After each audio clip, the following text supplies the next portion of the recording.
All right, welcome to AC Flora High School in Forest Acres, South Carolina. This is the Richland 215 AAA Gold team hosting Chesnee AAA Post 48. I got Alex here with me. It's hot. It's really hot. I'm exhausted. You know, you said you wanted the shower. I think we're getting one right now with how much we're sweating. Oh, man. It'll be a long one, but luckily that sun's gonna eventually go behind the trees one day, one inning, and it's gonna be really nice. But until then, we're playing under protest. I mean, sorry, we're announcing under protest.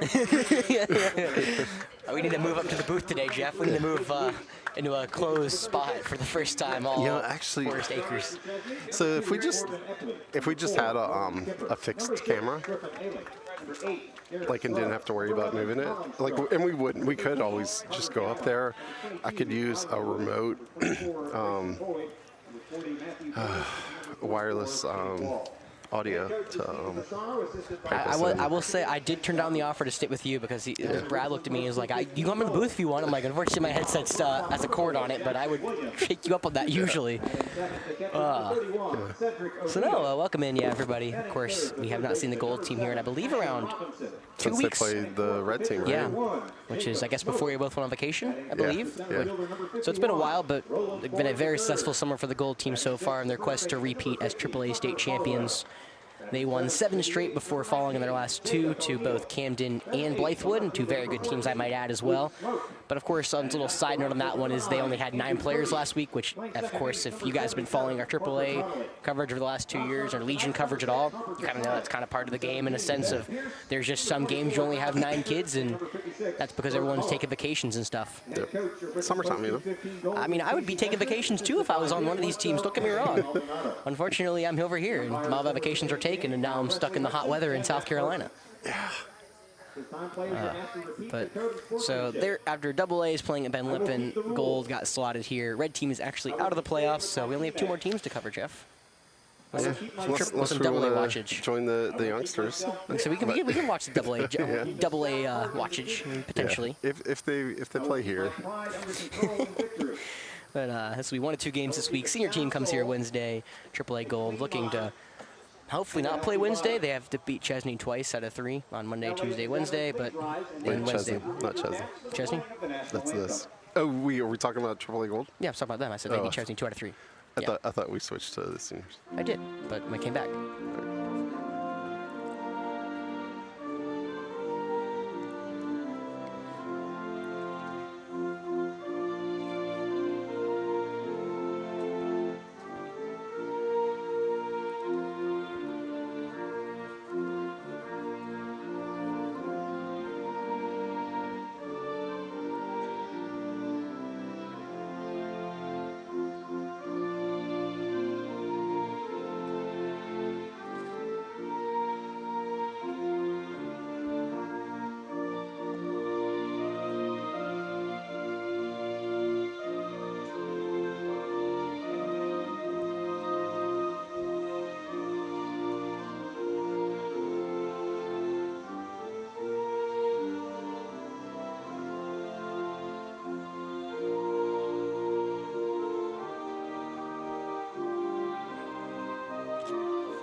All right.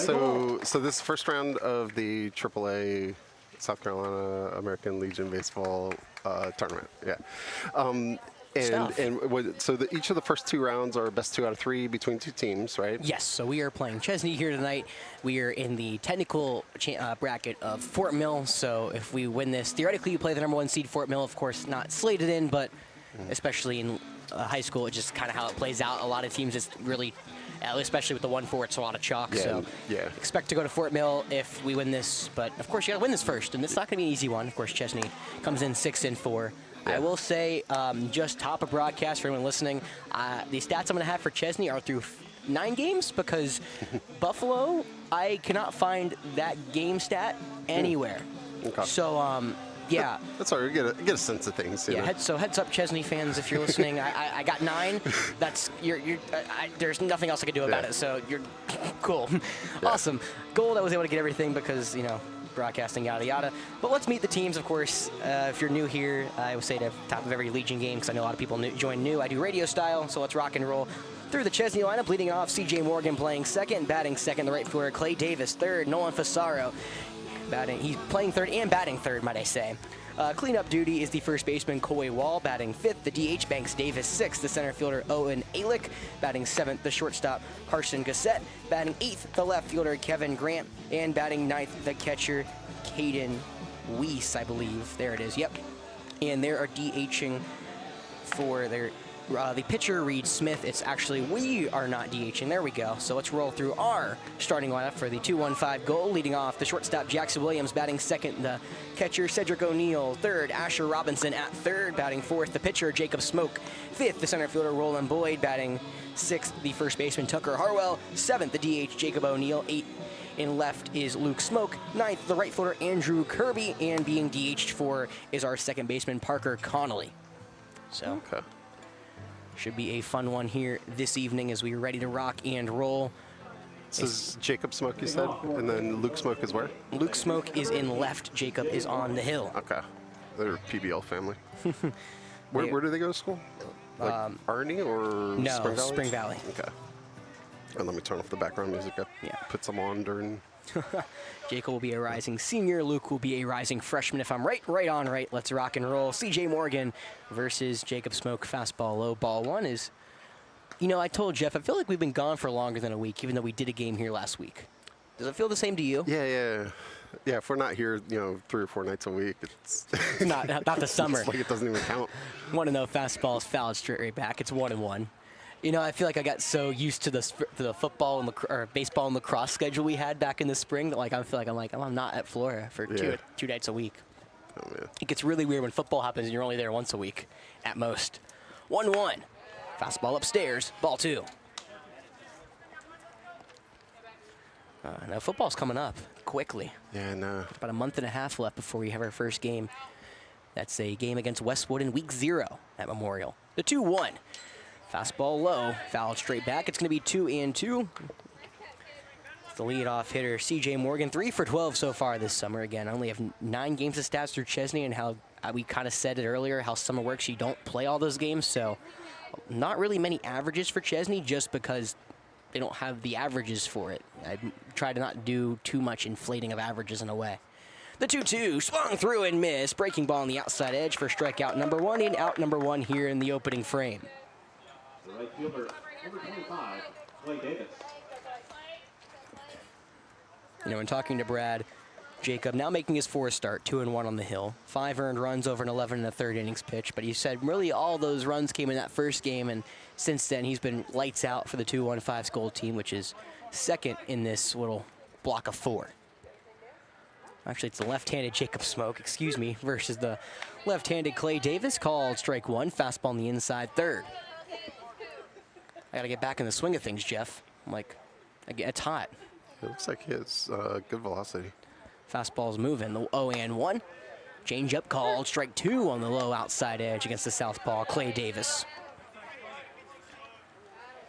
Yeah, so his brother played against Asa a lot at PBL. They were never on the same team. That makes sense, I guess. The 0-2. That fastball is carved foul to the left side, and we'll do it one more time.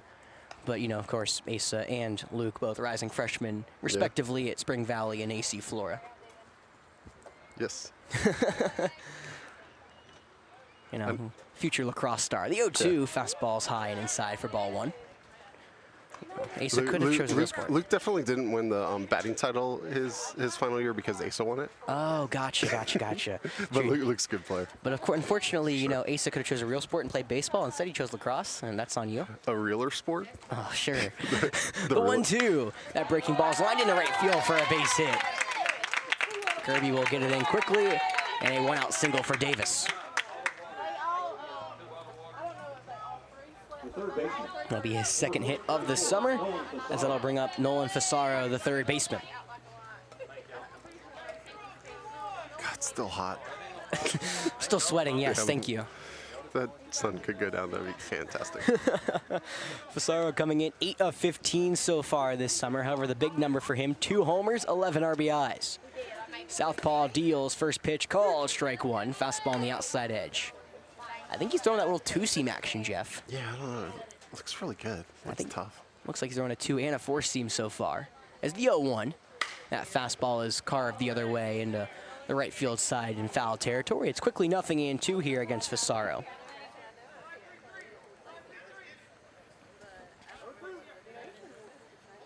Fasaro yet to strike out this summer. He's got a runner on first with 1 gone here in the opening frame. 0-2 count as the 2-1-5 goal team trying to come up with a scoreless game. The 0-2. Fastball up around the eyes. Fasaro lays off. It'll be 1-2. Over at first for Davis. He has 2 stolen bags this summer. This Chesnee team doesn't run a lot, but he has been thrown out once. He goes, the 1-2, swung and foul, tipped into the glove, strike 3, the throw into second. In time, strike him out, throw him out. That's how you end the first. 3 up, 3 down, and we're scoreless going to the bottom half when we come back.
Welcome back here to Falcon Field after a rare strike him out, throw him out from Jacob Smoke. He'll turn the ball over, or well, I guess the bat's over, to his lineup.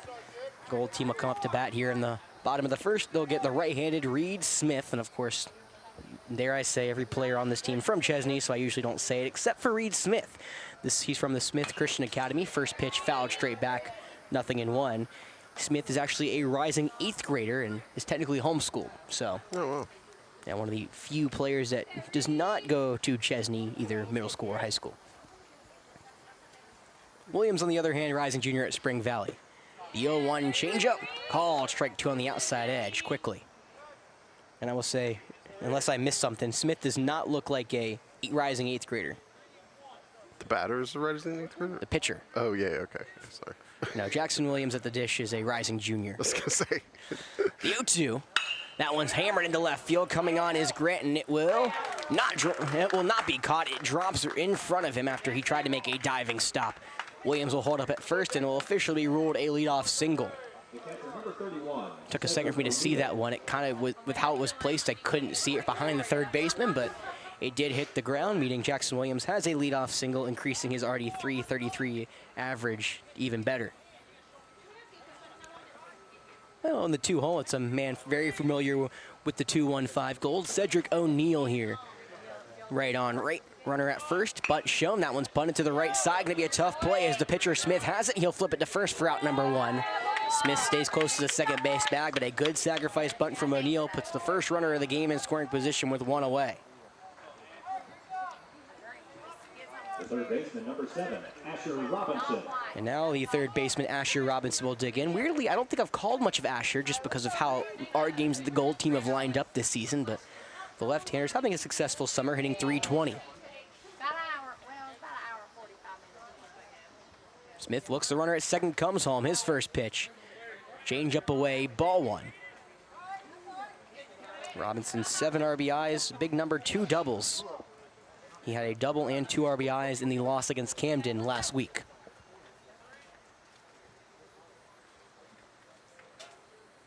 Smith out of the stretch, 1-0 the count.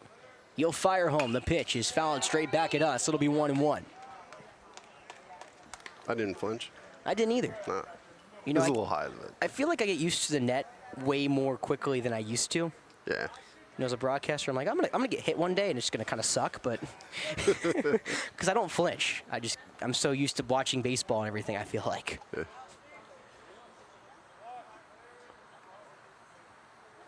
Smith giving a hard look at Williams. Now he'll fire the 1-2. Breaking ball's lifted into left field. Grant's got a read and he'll make the one-handed grab near the line for out number 2. Robinson got under the curveball, it looked like, and he flew it to left field for out number 2. So now I'll rely on Jacob Smoke to try to break this scoreless tie. Runner on second, 2 away, bottom of the first. As the rising senior from Spring Valley comes in today, hitting .519 after a week off. Big number, though, 11 RBIs, team lead. First pitch on the way, swung through, a changeup upstairs, 0-1.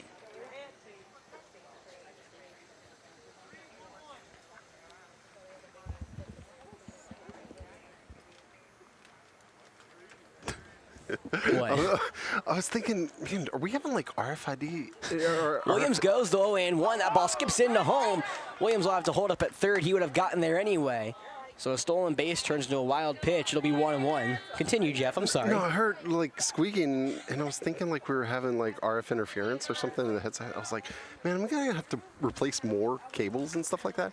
But it's the fans that. Okay. That the fans are using. So I was right. Smith is a rising senior. That was the hard part about figuring this lineup out. So there we go. First try. Good job. I definitely don't make mistakes. The 1-1. The right-hander throws a fastball by him upstairs. It's 1-2. First runner of the game 90 feet away over at third after the wild pitch. 1-2 the count, 2 gone. Bottom of the first. We're scoreless, but they had 2-1-5 Gold have their best chance out of an RBI here with the RBI leader at the dish. The 1-2. Swung on and missed. A changeup on the outside edge as Smith, after a leadoff single, works around the trouble and keeps this game scoreless. We're going to the top of the second right here on Definite Fiction.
I'm ready enough.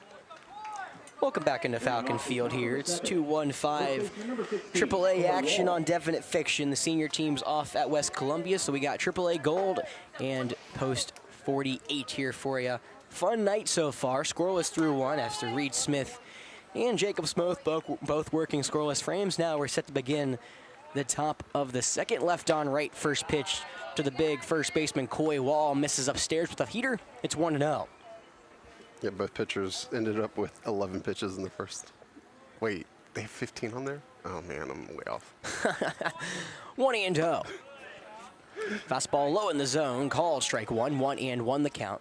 It is. I gotta pull up Game Changer. It is Andy, I believe, up there, not our former manager for AC Flora. Oh, Andy Nicholson? Yeah. Nice. So I do trust him, believe it or not, with running the scoreboard. Probably had many years of practice. The 1-1 from the southpaw. That one's lined through the left side of the infield for a base knock. It's now the second hit of the game for Chesnee and a leadoff base runner here to begin the top of the second. Designated hitter, number 27, Banks Davis. That will be Wall's sixth hit of the summer, now 6 for 16 as Banks Davis comes up here for the first time. The DH has had a really good summer for Chesnee. 12 RBIs, 1 homer. Pick off to first way late as I got to figure out how tall Wall is. I'll figure that out in a second, but he's definitely taller than me. Well, that's not hard. I'm 5'8", but he may be taller than you, Jeff. It's close. Pick off back at first yet again. The southpaw delivers a heater over to Harwell. Again, Wall able to slide back safely. Sun continuing to go down. Not fast enough, though, for my liking. Still sweating through my sunglasses as the first pitch to the right-handed DH. Fastball high and away, ball 1.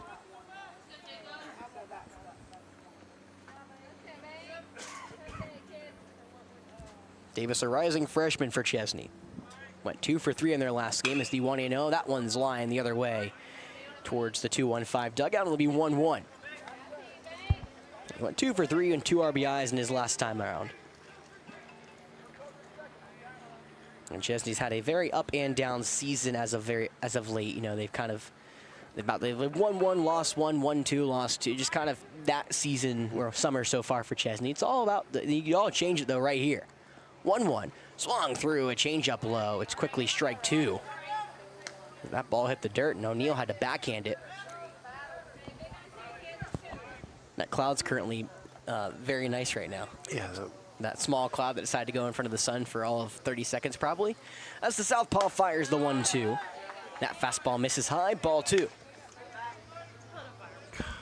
it's a small cloud too. It's gonna be gone soon. That's why I said I said 30 seconds. I wasn't expecting long, unfortunately, but you know, the wildlife here loves that as well, as you can hear. The 2-2. Breaking ball wide. What a nice stop from O'Neill. Had to basically do a full slide, and I don't know if anyone plays Call of Duty at home. It feels like one of those kind of games where you slide that far over that quick. Yeah. You know what I'm saying, Jeff? Yeah. I feel like I blinked my eye and O'Neill was in the left-handed box backhanding it. Either way, payoff pitch incoming to the 5-hole. Swung through and missed, change up low.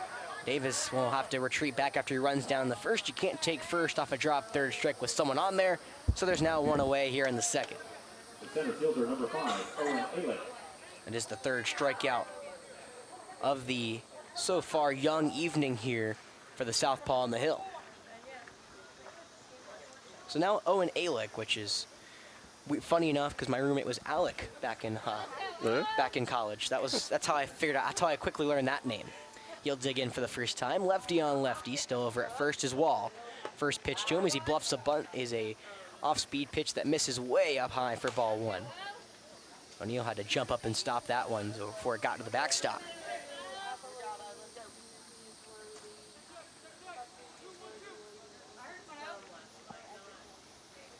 Alick coming in, hitting 273 today as the 1-0 changeup misses upstairs. It's ball 2, and that will allow O'Neill to come and talk to his left-handed flamethrower.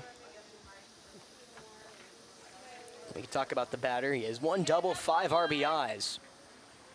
A rising senior for Chesnee trying to get his team on the board first. They got a runner on first with 1 gone here in the top of the second. He's ahead 2-0 against the rising senior for Spring Valley.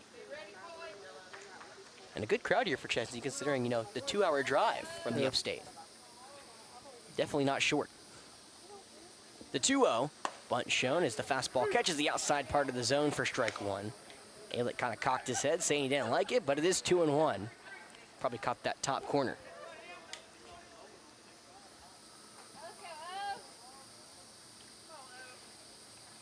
Smoke looks the runner at first, comes home. The fastball misses up around the letters. It's now ball 3, 3-1. Would put 2 runners on with the bottom of the order on deck. Well, bottom half of the order. It's Gassett, Grant, and Weeze, excuse me. There we go. A 3-1 from Smoke. Off speed, misses wide. A 5-pitch walk will put runners at first and second now with 1 out.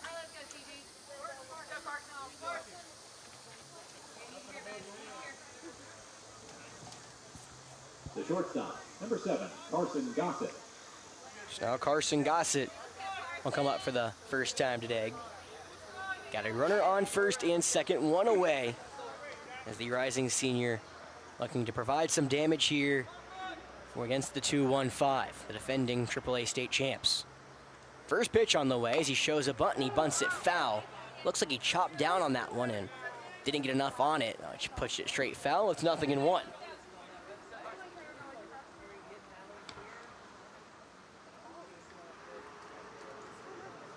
Gossett coming in, hitting .412 so far today. 2 RBIs, 2 doubles. The big number for him, though, you got to watch out for 7 walks. It may not matter if he puts on a sacrifice bunt, but you got to wonder, part of you, if they try to extend this at bat and just get him on base. Of course, that would load him up. First baseman Harwell crashing in. Bunt is shown. The fastball call, strike 2 on the outside edge. Both runners retreat to their bags, but strike 2 puts Gossett in a big-time swing situation here. Definitely not a spot you want to be here against the ace for the 2-1-5's gold team. Or at least one of them. The 0-2. Fastball got him looking. Strike 3. Froze him on the outside edge. It's a big out number 2 as there's a path out of this inning for Smoke, but it runs through Kevin Grant.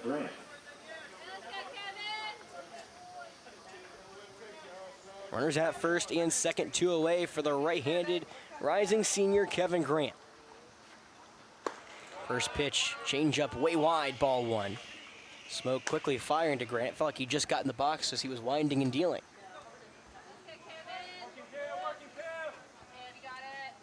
Fans are out here at Falcon Field after a very much hot evening is hopefully winding down soon.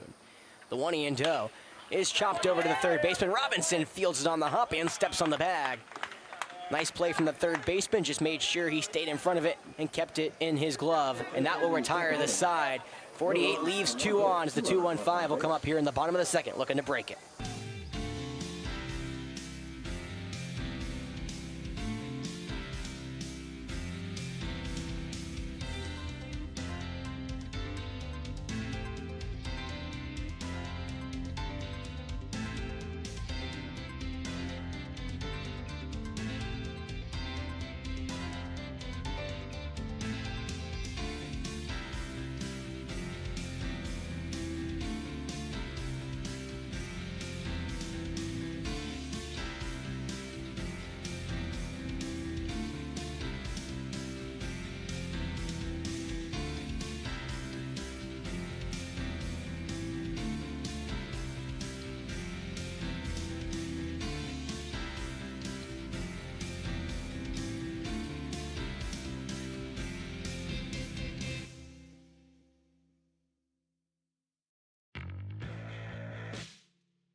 Yeah, it should.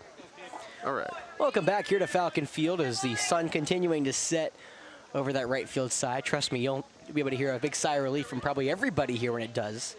Not down yet, but we're going bottom of the second. Boyd, Harwell, O'Neill for the 2-1-5 is the first pitch from Smith. Fastball wide, ball one.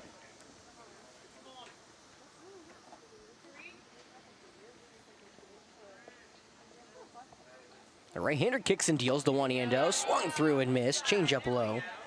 It's 1-1. I didn't really talk about Smith enough. He's making his 5th appearance of the summer for a start. Has a 3.21 ERA over 14 innings pitched, 14 strikeouts, along with 3 walks. The 1-1 from Smith is popped into the air. Shallow center field. Coming on is Alick, and he'll make the one-handed run and grab for out number 1.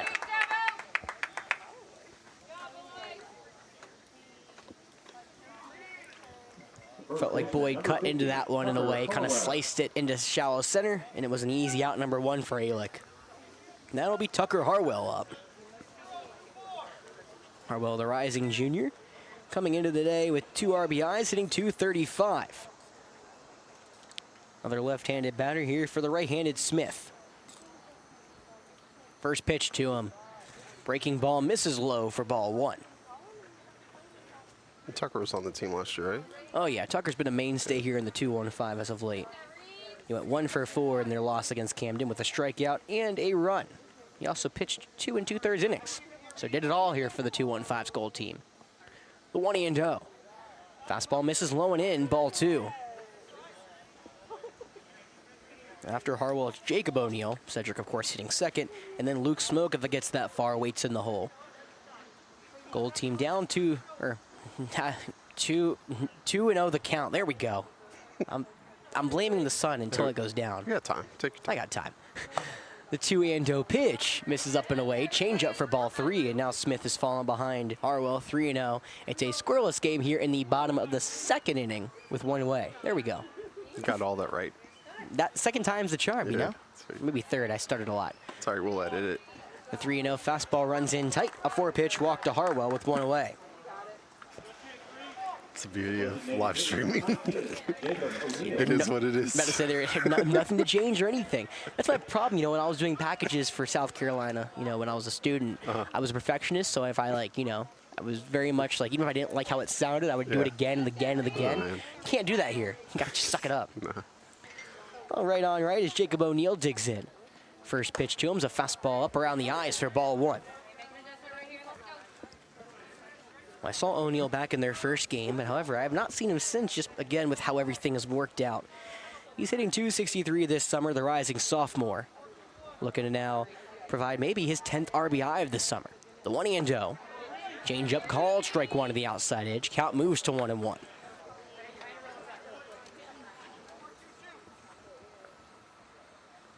Yeah, I think the last time he was here, was supposed to be here, he actually had the flu, or was sick, one or the other. 1-1. Fastball is popped foul straight behind us. It's 1-2. Looks like he's fully healthy, though. Trust me, the flu knocked me out back in January, so I think I had a call out of a game for that. I think.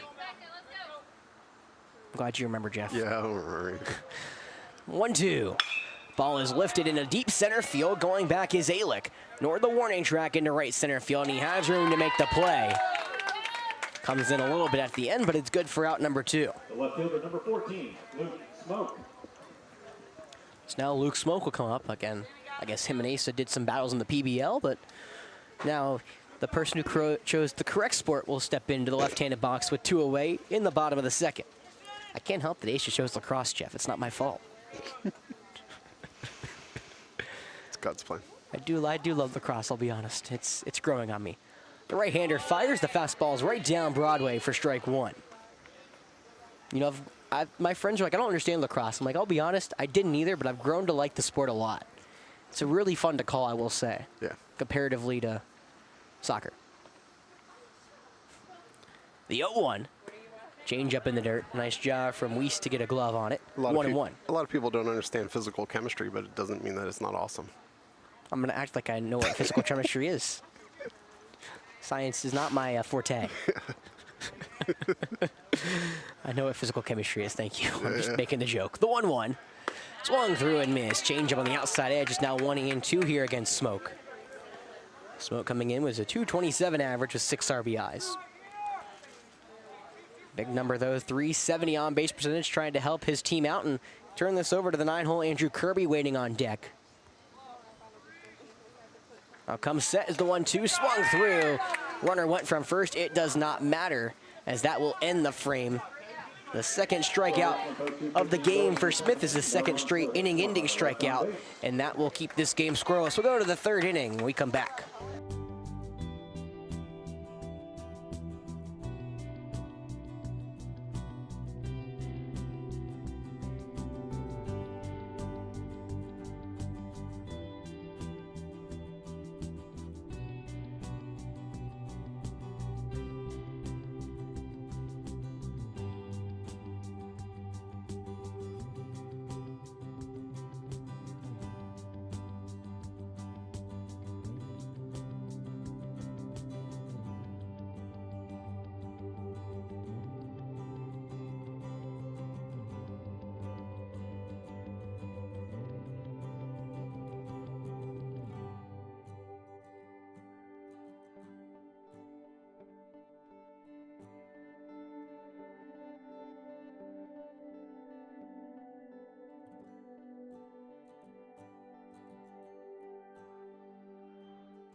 All right, we're back. After the catcher, Caden Weiss, sheds all the gear, he will come up to the dish without any practice swings. We'll see how he fares against Jacob Smoke as Weiss, representing the 9th man in the order, he'll turn it over to CJ Morgan and Clay Davis after him. So 9, 1, and 2 in the top of the third. We're scoreless here between post 48 and post 215. The southpaw fires. The first pitch is a breaking ball that misses wide, ball 1. Well, the rising junior Caden Weiss has 3 hits on the summer and 3 RBIs as the 1-0. Fastball belt high, called strike 1. That'll be 1-1. You know, I saw a stat, Jeff, that Paul Skeens has a higher WAR than he does wins. 1-1. Fastball low, ball 2. Starting pitcher with a higher WAR than we. Correct. He has a 4.8 WAR and 4 wins in the season. So, and he's probably the best pitcher in the National League. Well, I guess 2-1s inside. I Ball guess 2. that makes sense. Like if you pitch a complete game, give up 2 runs, you should be expecting to win. He's the. So if you get a loss, he's this generation Jacob DeGrom. nice. That's what he was. Jacob DeGrom couldn't get wins, but he had a great ERA. The 3-1 shot foul to the left side. It's 3-2 as some dark clouds now start forming over to left center field. It's not supposed to rain today, but no. It doesn't look promising as I'd like it to be. Sorry, I got an umbrella. I will say, it does make our lives a lot easier with the sun in the second. The payoff. Breaking ball in the dirt. Weiss leaves it. It'll be a leadoff walk. And now the second straight inning, Chesnee has a leadoff base runner.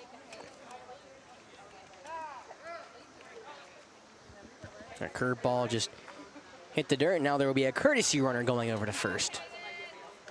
Looks like that's Colin Scruggs making his first appearance of the game. Running at first base, number 11, Colin Scruggs. Now batting second base, number 18. So top of the order we go again. CJ Morgan back up to the dish. He struck out swinging to lead off the game here for Chesnee. Now in a little different situation. He's seen Smoke once, and he's got a runner on first. Scoreless affair, top third. Currently a 2-1 lead in the hit category for Chesnee. We'll see if they can increase it. Smoke kicks and deals. Bunt is shown, but a fastball's way wide. Maybe Smoke's fastest one of the day for ball 1. It is interesting. The last time we had this situation, the first baseman, Harwell crashed, but this time it looks like Robinson's crashing the third baseman. Just, of course, how it works out. We need to hold someone on first, but it is to note as well of they're looking to get maybe an out at first and rather than going out at second. Bunt shown again, 1-0. Fastball comes in and is called. Strike one on the outside edge. Count moves to 1-1. Luis has not attempted a stolen base. Of course, he's not on first, though. Scruggs has. He's attempted 8. Bunt shown, 1-1. Changeup misses wide, ball 2. Scruggs is 5 for 8 on the stolen base category this season. Been thrown out 3 times. Has successfully gotten there 5. Bunt shown, 2-1. It's bunted right in front of home plate. O'Neill, the catcher, has to come up. Bobbles it and has no play anywhere. However, the courtesy runner Scruggs caught off second. There's a rundown between second and third. A base running bunter from Scruggs. The tag is not made. Williams couldn't land. A nice tag from Scruggs, slides around it.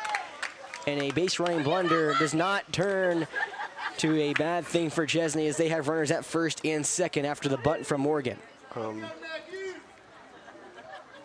Good job by Luke in left field.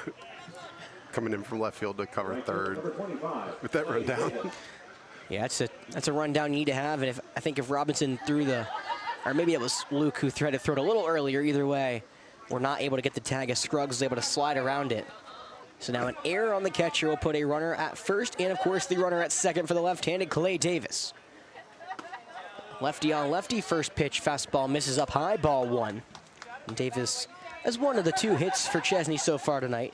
A single, and then he was caught stealing to end the first.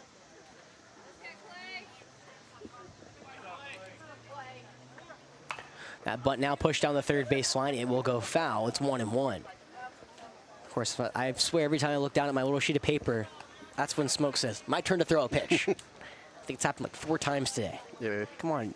He can see me. He should be there to know, like, hey, that's probably why he's doing it. Wants to mess me up. That's very, very not kind, Mr. Smoke.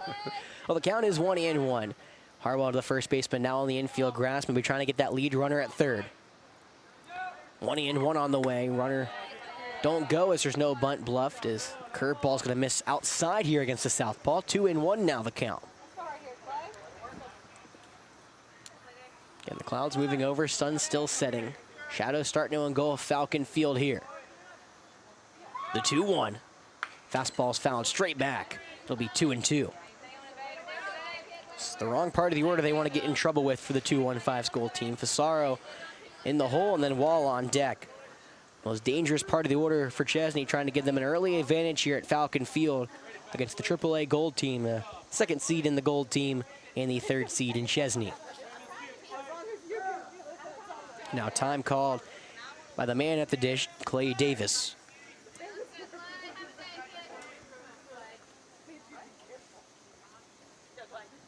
He'll step back in.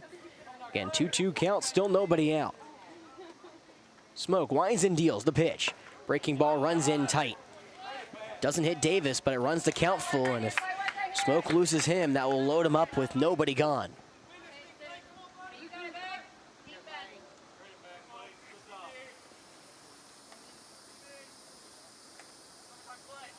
Smoke shaking off O'Neill, now he'll come set. Runners go, the pitch, swung through and missed, strike 3. However, that will allow both runners to get to third and second. No throw by O'Neill. I'm not sure why he held up. I think he had a chance to get Scruggs going to third, but instead a double steal does work, even though there is out number 1 and strikeout number 5 for Smoke. Do you think he had a chance at third, Jeff? I don't think he did third. Maybe second. I thought the guy got a good break from third or from second. It was more of the, I think he didn't throw the second because I don't think Connolly or Williams covered it quickly enough. Yeah, it could be. Either way, the third baseman, Fasaro, steps in. First pitch to him is a fastball way up high for ball 1.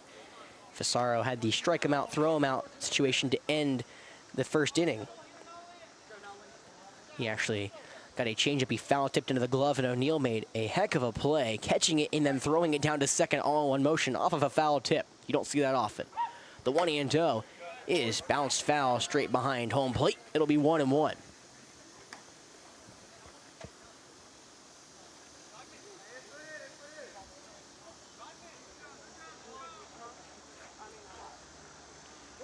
Fasaro now hitting a dead 500. 8 for 16, 11 RBIs though. He's got 2 more on the base pass as the infield comes in for the 2-1-5. 1-1 count, 1 gone. Runners at second and third in this scoreless game. And now Jacob Smoke directing traffic on the hill. He's saying to his infield, back up. I guess they're going to surrender a run here. An interesting decision for the 215's gold team. It is early in the game, though. The 1-1. That fastball skips in. A nice job from O'Neal to slide in front of it. He's been the unsung hero tonight so far through these first 2 1/3 inning, if you will. That's about his 4th sliding stop behind the dish so far. That one does save a run directly. Yeah, he's faster than I was when I was behind the plate. I would say he's faster than a lot of people I've seen behind the plate. Smoke will step off, look both runners back. Again, there's Scruggs over at third, Morgan at second. First base is open, 2-1 the count, 1 gone here in the top of the 3rd. Smoke kicks and deals the 2-1. A big swing and a miss through a heater. It's 2-2. Fisaro swung through his back foot as that came all the way around.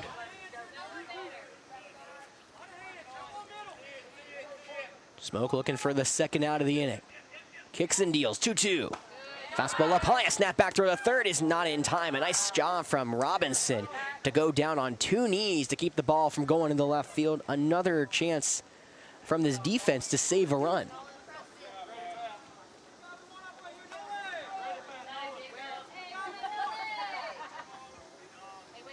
So full count. First is open, but we'll load him up for the cleanup man. However, before we get there, Fisaro will step out and call time. Now Fisaro steps back in.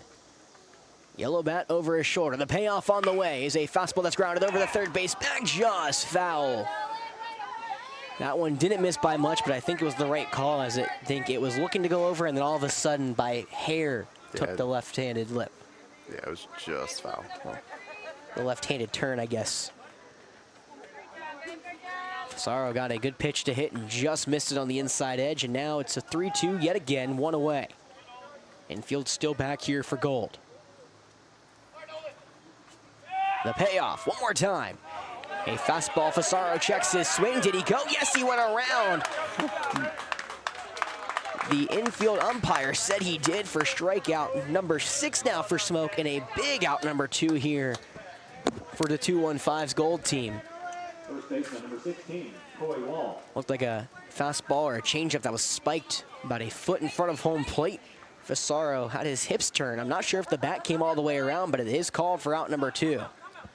Back-to-back strikeouts now as time is called by Wall right before the pitch was thrown, so. It's because the third base coach here for Chesnee was talking to the, the infield umpire in high school. Of course, there's one behind home plate and one in the infield. Currently, he's playing on the infield grass, trying to make sure he got the right call. All right, anyway, we'll return to action. Left on right, 2 away here. Wall looking to get on base for the 2nd time. First pitch to him. That one's popped sky high in the air. Jeff, you have to make a play. It's coming right back towards you. It is going to just fall out of reach, as O'Neal actually got a glove on it through the net. That was amazing. I didn't get that on camera, though. I was looking up to see if I could catch it. It looked like it was coming straight back and then tailed back toward the field last second. So it'll be a high pop-up for strike number 1. O'Neal tried to make the play through the netting. Unfortunately, that is out of play. Well, Wall singled into left field his first go-around, but he was left stranded at second. He does that again. He at least has 1 runner. That's at 3rd, and maybe another at 2nd that he could score. The 0-1. Fastball call, strike 2, low in the zone. Nice pitch from Smoke, painting the outside corner. Every man for himself in that moment. Smoke will come set. Quickly deals 0-2, swung through and missed. Curveball. Back-to-back-to-back strikeouts to leave 2 runners on the base pass for Chesnee, and the 2-1-5 keep this game scoreless. We're going to the bottom of the 3rd right here on Definite Fiction.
Welcome back here to Falcon Field. 3 straight strikeouts from Jacob Smoke keep this game deadlocked in the top of the third. Now it's 9-1-2 up here for the Gold team.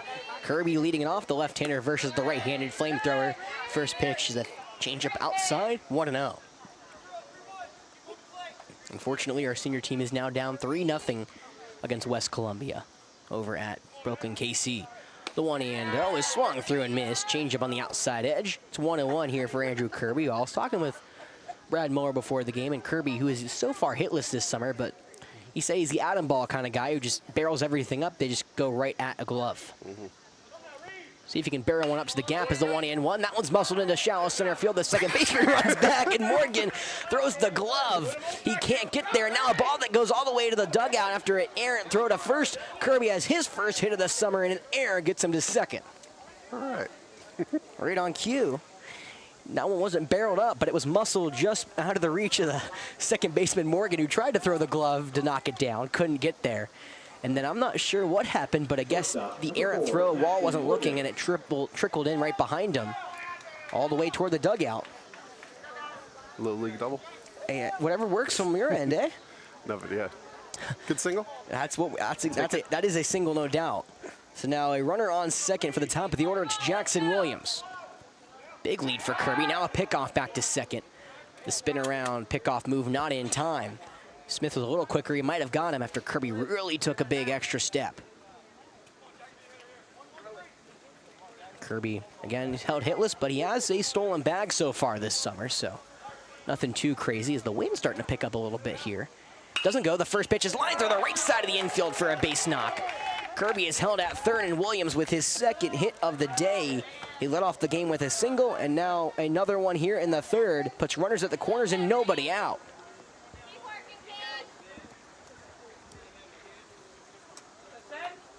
The catcher, number 31, Cedric O'Neill. Well, all of a sudden, after pitchers looked good through the first couple innings, now the 2-1-5 in position to strike first. They have runners at the corners, nobody out, and it's the heart of the order. It's the 2-hole Cedric O'Neill up. Right on right, first pitch on the way from Smith, a curveball that breaks over the head of the 2-1-5's catcher. It's going to be 1-0. O'Neill laid down a nice sacrifice bunt back in the first inning. It got Williams to second, but ended up not doing anything for the 2-1-5 as Williams is left stranded at third. He now has his second hit at first. Of course, the runner at third, Andrew Kirby. I imagine Williams maybe trying to go here, maybe second pitch. He does, the 1-0 coming home. Change up outside, call strike one. Williams slides into second without a throw as Weiss just looks the runner back at third. There's one of your I called it moments. I'll take that. So the 6th stolen bag for Jackson Williams now puts runners at second and third here with nobody gone. Corners are in, middle infield playing back, conceding a run for Chesnee. O'Neill looking for his 9th and maybe 10th RBIs as he will call time in the box. Catcher comes in hitting .303 with a .410 on base percentage. Smith fires the 1-1. That one hits O'Neill on the wrist. He held back the swing and took it like a champ. He'll jog to first, and that'll load him up with nobody out. So back-to-back singles and a hit by pitch. What's up, Jeff? Sorry, huh? Are we at our 4th in our lineup, or where are we? This is the third man in the order, Asher Robinson. Asher flew out to the center fielder Alick his first go-around. Just trying to put one to the outfield and break the scoreless tie. Bases juiced, nobody out here in the bottom of the third, and that will bring the infield in for Chesnee. The left-hander digs into the box, long pause. Smith has not even moved, and now he finally comes set, gives a look around the diamond. He'll kick and deal, the first pitch. Swung through and missed, a changeup for strike one. That may have been a cutter even.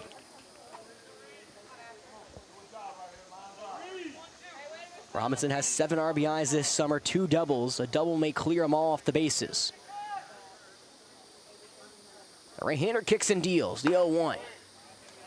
Changeup misses up high, ball one. That sun setting behind the tree line, starting to finally get some reprieve here at Falcon Field as shadows are engulfing Falcon Field for the first time all evening. The 1-1. Fastball way upstairs, ball 2, up around the eyes. It'll be 2-1. Of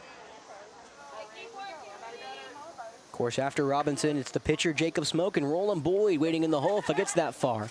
Heart of the 2-1-5 order and a big-time scoring opportunity here with the bases loaded. The 2-1. Breaking ball, that one's lined in the right field. That will drive in a Reese 1 run. That one goes all the way back to the wall, so 1 will score. Williams will jog around third and score. And now the windmill all the way from first. O'Neal on his horse. He will stand as a diving into third. Triple for Asher Robinson. Clears them all, and it's a 3-0 lead for the 2-1-5. I mean, that was an absolute rope over the first baseman Wall's head all the way down to the right field corner. Robinson shows off the speed, gets to third without a throw, and he unloads the bases. God, he belted that thing. The line doesn't do what he did justice. That ball was a frozen rope all the way to the back wall. Davis thought he could have cut it off, but he had no chance. So now runner on third, 3-0 lead for the 2-1-5. Infield still in for Jacob Smoke. First pitch fastball is called, strike 1 to the outside edge. So this is the part where Smoke just wants to put one into the outfield and get his team some more insurance runs. You don't want to do too much. You definitely don't want the first out of the inning. As the first pitch is popped sky high in the air behind the second baseman Morgan. He lunges back towards the outfield grass and makes the grab, falling back for out number 1. Unfortunately, just not deep enough. Right idea, but it is out number 1. That's what you want to do, Jeff. Again, put that ball sky high in the air. If you could have gotten a little more on it, it would have scored a run. Instead, it's now Roland Boyd up for the second time. He flew out to center his last go around. Right on right, infield still in, runner on third. 3-0 lead here in the bottom of the third for the 2-1-5. First pitch. Fastball skips in. Nice job from Weiss. Has to stand up to stop that ball after the high bounce came into home. It's 1-0. Finally take my sunglasses off as the sun is now dim enough that I can see the field without squinting. The 1-0. Off the hands, a fastball straight back into the netting. It's 1-1.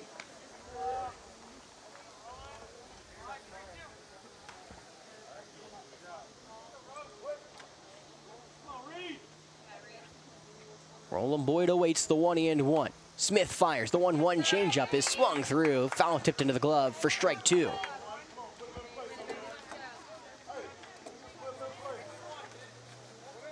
Boyd looking for what would be his third RBI this summer. Comes in with one of the highest batting averages on the team in .412. The 1-2. Fastball low around the shins. Good eye from Boyd. Count comes even at 2s. After Boyd, it's Tucker Harwell waiting on deck as the first action in the Chesnee bullpen is finally up and moving. That looks to be Colin Scruggs, the courtesy runner who's getting warm. On the hill, Smith comes set and fires the 2-2, skips in and gets away from Weiss. Late break, and now Robinson will have to retreat back to the bag as a nice recovery from Weiss keeps him at third. He was about a fourth of the way down the line before he turned back.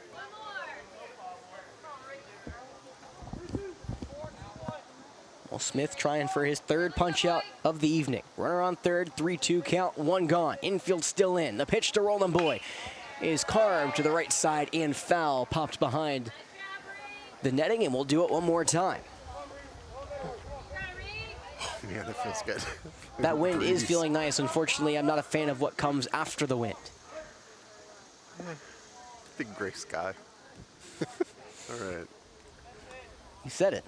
The payoff. Breaking ball. That one's hammered into left field. Grant's got a read. He comes onto it, has the one-handed grab for out number 2. The throw into home is on a line on a bounce to Weiss, and it is made. Tagged out is Robinson trying to score off the sac fly. They keep a runner from getting home. However, the damage was already done by Robinson.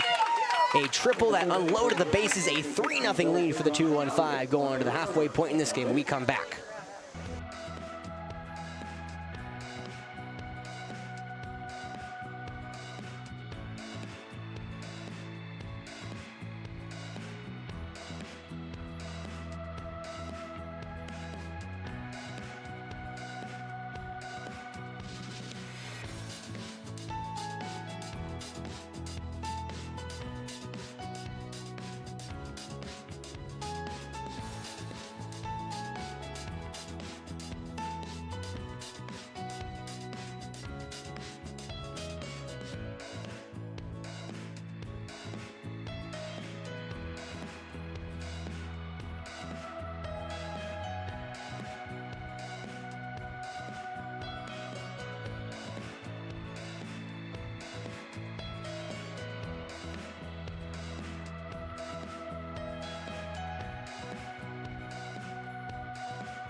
37, Banks Davis.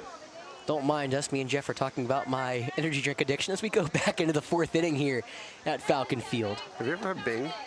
I actually haven't tried Bang. Usually, I've been going. No, not Bang. Oh, Bang. No, the Bing cherry one. No, first pitch swung on and missed by the DH. No, Bang's like Monster or whatever. Yeah. I'm not a big Monster guy. They were buy one get one last week at Publix. So I work at Publix, so I was like, yes, please. But Yeah. usually I don't. Usually I go to Red Bull, or I might go get like an Alani or something. I like those a lot. The 0-1. That fastball is shot the other way into the right field side. Foul territory. It's 0-2. But, No, never had Bing. yeah, I've heard about it though. Bing's really good. I have 1-1 count on here. 0-2. Thanks, Davis, Owen Alick, and Carson Cassette here in the 4th inning for Chesnee. But 0-2. Fastball wide, ball 1. Continue, Jeff. Sorry. Yeah, they used to carry it at Publix. I'm not sure I've seen it anywhere in a while. Yeah, They've- unfortunately, we rotate so much stuff in and out just because of what sells and what doesn't. Yeah, I was the only one buying Bing. The 1-2. Fastball up high. Looks like Smith overthrew, and he's limping now off the mound. And this, they're going to go check on him here as it looks like Smoke is grabbing the lower back. May have slipped on the mound and caused him to maybe pull something. Not ideal for the 2-1-5, but we'll give a check on him as the Chesnee head coach as well, coming over to make sure he's all right. We'll be right back here on Definite Fiction.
So unfortunately, it looks like Jacob Smoke cannot continue. Looked like an overthrow after some talks with the PA Brad Muller. He has a better view than I do. But that will, of course, bring in some changes. Roland Boyd will be cold call from center field. Replacing him will be Jonathan Eckert, who goes into left. Luke Smoke will slide into center. Looks like everybody else will stay the same. So Harwell at first, Connolly at second, Williams at short, and Robinson at third. It looks like they're going to bring Jacob Smoke in for a second, but they opted to go a different route and put Eckert in left. So either way, Roland Boyd inherits a 2-2 count here. The DH, Banks Davis. Right on right, the first pitch is chopped over to short. Easy does it. No, Williams could not glove it. Looked like he had it in his glove, and then all of a sudden took his eye off of it. It's going to be an error that will allow now the third straight leadoff base runner to reach for Chesnee here. I mean, that was easy does it as it gets. He put it in the glove, and then he went for the transition, and before he was able to get the transition, the ball hit the ground. Not what you're looking for. No. However, though, what we are looking for is the sun finally is set, so I can breathe and not squint through the sweat. Well, runner on first here for Owen Amlick, right on left.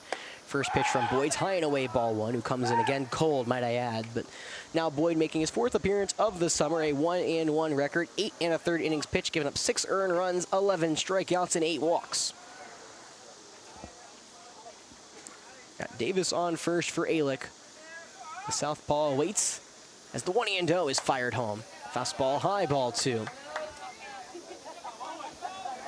It's a 3-0 lead for the 2-1-5's Gold team here in the top of the fourth. Trying to hopefully keep it that way. However, just like they did last inning, Chesnee gets the leadoff man aboard. The 2-0. Breaking ball called. Strike one on the outside edge. That broke late to the dismay of Alick.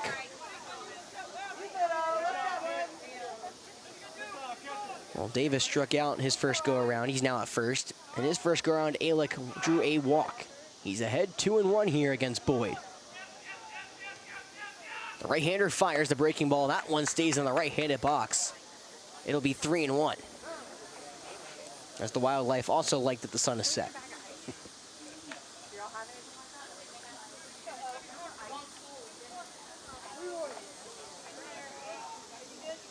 In danger of allowing the first two base runners to reach here in the fourth, something that Chesnee did last inning but couldn't convert on it. Now a 3-1 fastball spiked in, goes all the way to the backstop. It is ball four, and after an error and a walk, there's now runners at first and second.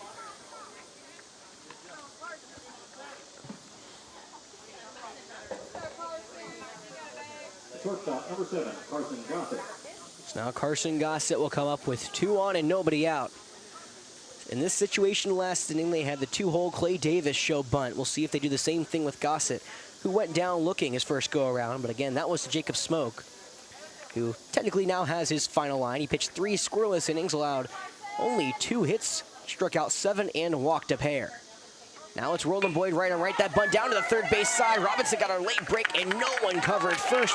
A beautiful drag bunt for a hit, and I'll load him up with nobody out. That is exactly how you do it for Gossett. The third baseman, Robinson, was caught off guard. He put it down the third base line. Harwell, the first baseman, had to crash, and that allowed now the bases to be loaded with nobody out. The third hit of the night for Chesnee. We'll leave it over to Kevin Grant. Right on right, bases juiced.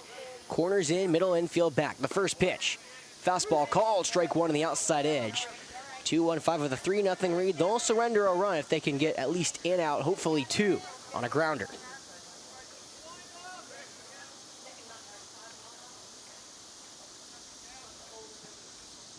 Gray skies may be dispersing so far, as I do see some blue now starting to form over left center. The 0-1. Fastball called, strike 2. Roland Boyd dialing that heater up. And now it's 0-2. Got Davis at third, Alick at second, and Gossett at first. Winding and dealing, the 0-2. Fastball gets right behind Boyd, but not, or excuse me, O'Neill, but not far enough to allow Davis to able to take home. It'll be 1-2.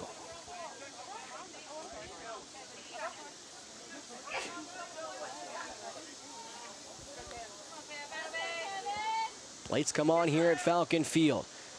Boyd will wind and deal. The 1-2. Breaking ball, good eye from Grant. He's able to stay away. Puts the count at 2s. That looked like a slider that started in the box, or in the strike zone rather, and Grant almost pulled the trigger, but he stayed off. So now 2-2 on the way. Fastball got him looking, strike 3 on the outside edge. Out number 1 for Roland Boyd, and strikeout number 1 for him as well here to begin the 4th. Well, begins a loose term. First out of the 4th. The catcher, number 23, Caden Weiss. So now the catcher, Caden Weiss, will come up. He walked his first go around. Left-hander digs in against the right-handed Boyd. First pitch on the way. Fastball up and in, ball 1. And bases juiced, 1 away here in the top of the 4th. 3-0 lead for the 2-1-5 against Chesnee.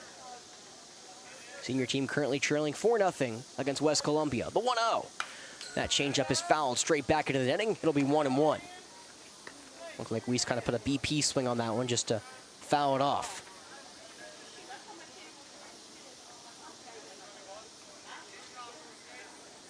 2-1-5 are not able to cash in with runners at first and second, so it is 4-0 going to the bottom of the 4th. They're on the road. Now Boyd will step off the river, making Weiss step off, and a balk from Boyd. I guess they can't say he came set, then stepped off, so it will allow the first run of the game for Chesnee to score. Both other runners move 90 feet closer. Alick to third, Gossett to second. He represents the tying run.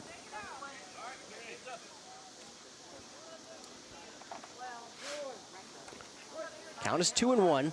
First base is open, 1 away. Boyd comes home out of the stretch. The fastball upstairs. It's now 3-1. A walk would load him up yet again for the top of the order. C.J. Morgan waiting on deck.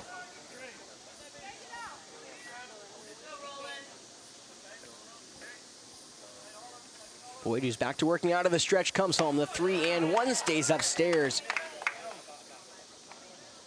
I guess it was just 2-1, so now it is 3-1. I guess they confused me all. I should have just trusted myself. Well, that's why I should have just trusted you. So I trusted the scoreboard. How dare I? So now the 3-1 on the way. Breaking ball, that's softly grounded over to the shortstop. Williams slides, has it. The throw to first is way wide and off the arc. That will go all the way to the dugout, and now the second run will score. We are tied here at 3.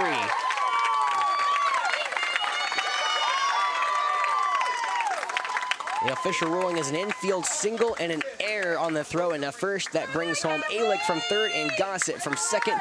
We are tied here now at what looks to be 3 with an RBI single from Weiss. Running at first base, number 11, Colin Scruggs.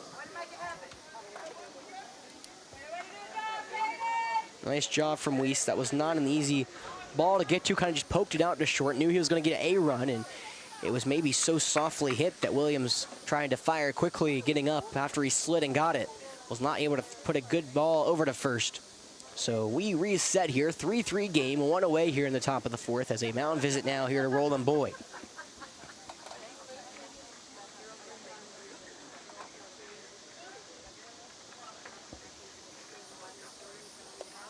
I will say the temperature is drastically dropping really quickly.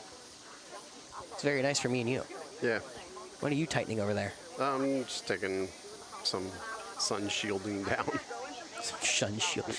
Yeah, you have to really protect all your stuff during the harsh parts of the day. Yeah.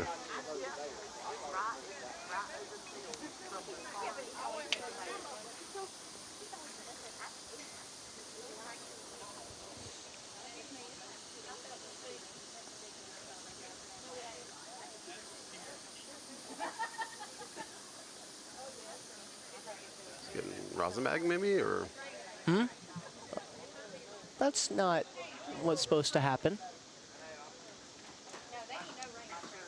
A little bit of precipitation falling down as now Roland Boyd heading back to the dugout, not sure. And this is not fun for me now because I have a lot of things that can, well, AKA paper, that when they get wet really don't come back to form. Just a little small shower. Doesn't look like the cloud's going to stay here for too long, but you never know. Boyd will trot back out there after a mound visit. The second baseman, number 18, C.J. Morgan. And the top of the order back up at the dish, C.J. Morgan. Again, game 1 of potentially 3 here against Chesnee in post 2-1-5. It's the first round of the playoffs. I gotta put all my stuff back. We'll just focus on what I know. Should have brought my umbrella here. As Morgan now looking to get on base for the second time. He reached on in the air last time and struck out swinging his first go around. Right on right, runner at first is Scruggs. The first pitch is slammed down the third base line, but will go foul. It's 0-1. And Scruggs courtesy running for the catcher, Weiss. He did so his last time around and ended up being left stranded at third.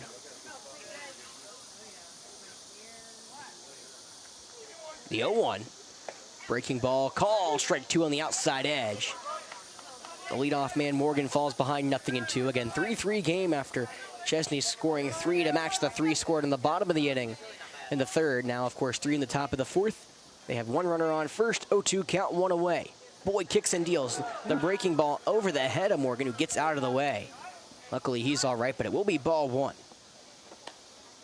As the sprinkles have now subsided for at least a little bit. Of course, luckily, Jeff has a massive umbrella that keeps him fine. Yeah. I don't. Mine's in my car.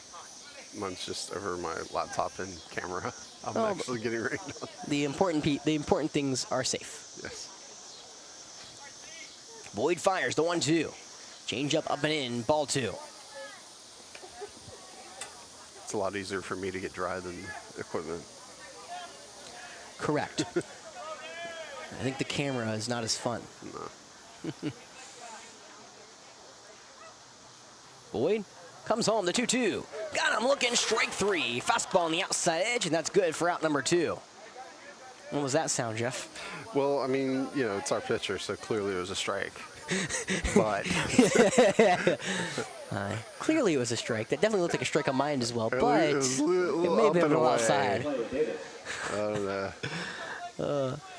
One of my favorite ones is, I was talking about my calls on my resume reel, and I was talking about the McCutcheon one. My favorite one ever is a pickoff back to first, gets away from Harwell, but not far away enough for Scruggs to take second. Is the airport one we had here where the ball, I still swear to this day, was in fair territory 100%, and the umpire called a foul. It went in the left field corner and probably at least a double. But the camera on your end took a little piece off because of the tent. Yeah. The left-hander digs in, Clay Davis. The right-hander fires. The sweeper misses low for ball 1. Davis 1 for 2, a single and a strikeout. He's also been thrown out trying to steal second. Runner on first, 2 away here in the top of the fourth. But a nice pickoff to first, but just getting back in safely is Scruggs. Boyd put a good throw over there, and Scruggs just got the hand before the tag from Harwell was applied.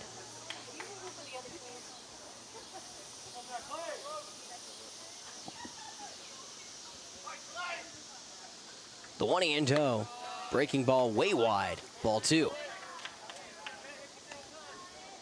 Of course, the 2-1-5 have gotten in and out of trouble all day. Jacob Smoke started the fourth inning, but looked like an overthrow, ended his day early.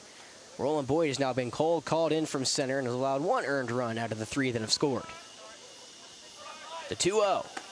Fastball up around the eyes, quickly moves to 3-0 here against Davis. And Nolan Fasaro, the 3-hole hitting third baseman, awaits on deck.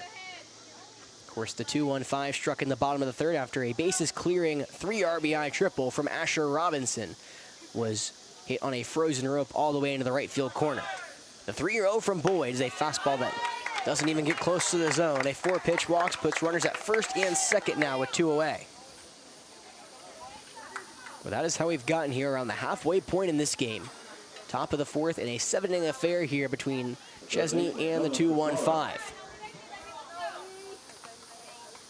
Well, Fasaro coming up. Very happy that Smoke is out of the game. He struck out swinging not once but twice against Smoke. Now he'll get Roland Boyd here with a runner on first and second. Go-ahead runner at second here for Chesnee here in the top of the fourth. Boyd fires the first pitch. Breaking ball call, strike 1 on the outside edge in this right-handed showdown. It's 0-1.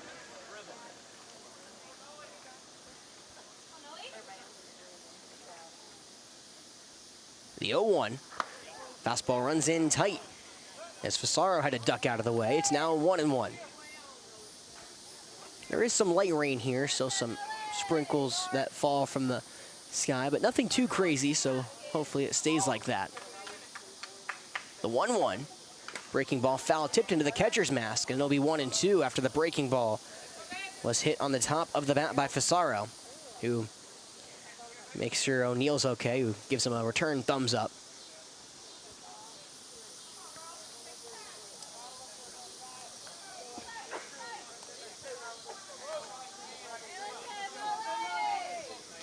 So 1-2, runners at first and second, 2 away, 3-3 game, top 4. You got Scruggs at second, Davis at first. Chesnee trying to take their first lead of the game. The 1-2. That ball was lined into deep left field. Going back is Eckert, and it's over his head. It'll one bounce the wall. Scoring from second is Scruggs. Davis going to be held at third after a strong throw from Eckert comes in. But an RBI double from the 3-hole. Nolan Fasaro gives Chesnee the 4-3 lead.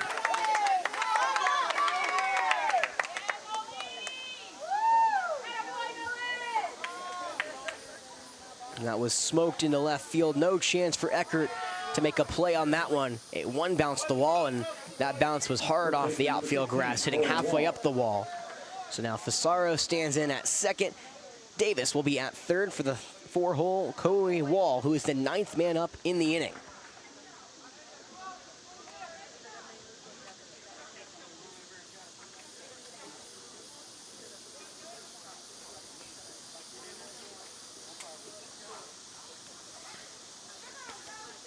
Now O'Neill and Harwell going to come out and give some encouragement to Roland Boyd, who again got put in probably the worst spot you can ever get put in a game. Cold call to begin an inning. You don't even get really a chance to warm up. All of a sudden you kind of have to come in and piece everything together.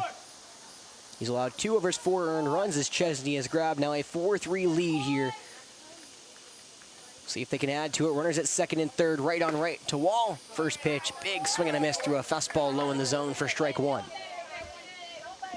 For Fasaro over at second, that is his 12th RBI and now 3rd double of the summer. Has a big lead off second as the 0-1 is chopped to the third base side foul. Everyone ducking out of the way for Chesnee, including Owen Alick, who's technically waiting in the hole, just in getting his stuff ready in case he's called upon, aka gets that far.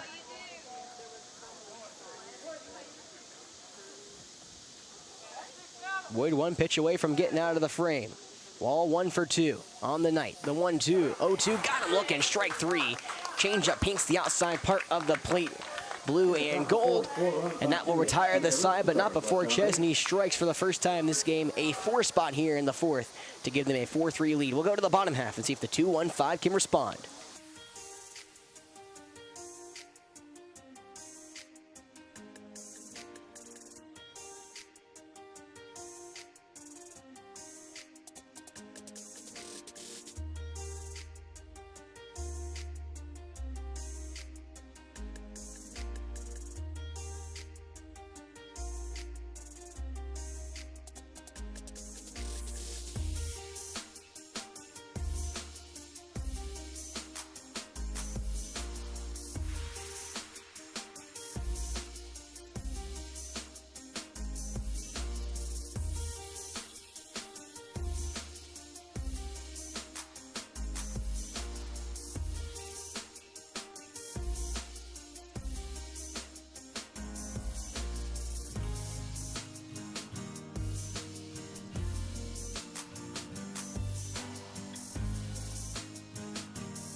Welcome back to Falcon Field. Reed Smith will return to the hill for Chesnee, and for the first time today, he gets to work with a lead, a 4-3 lead for Chesnee after they had some theatrics that inning that included an RBI off of an error, an RBI coming home off of another error, and an RBI coming home off of a double. Just a lot of madness, but what you need to know, the 2-1-5 trail by 1.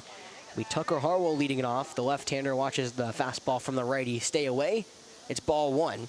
It'll be Harwell, Jacob O'Neill, and Luke Smoke due up here in the bottom of the fourth for the 2-1-5. The right-hander fires. The pitch is fouled back to the left side. It'll be 1-1.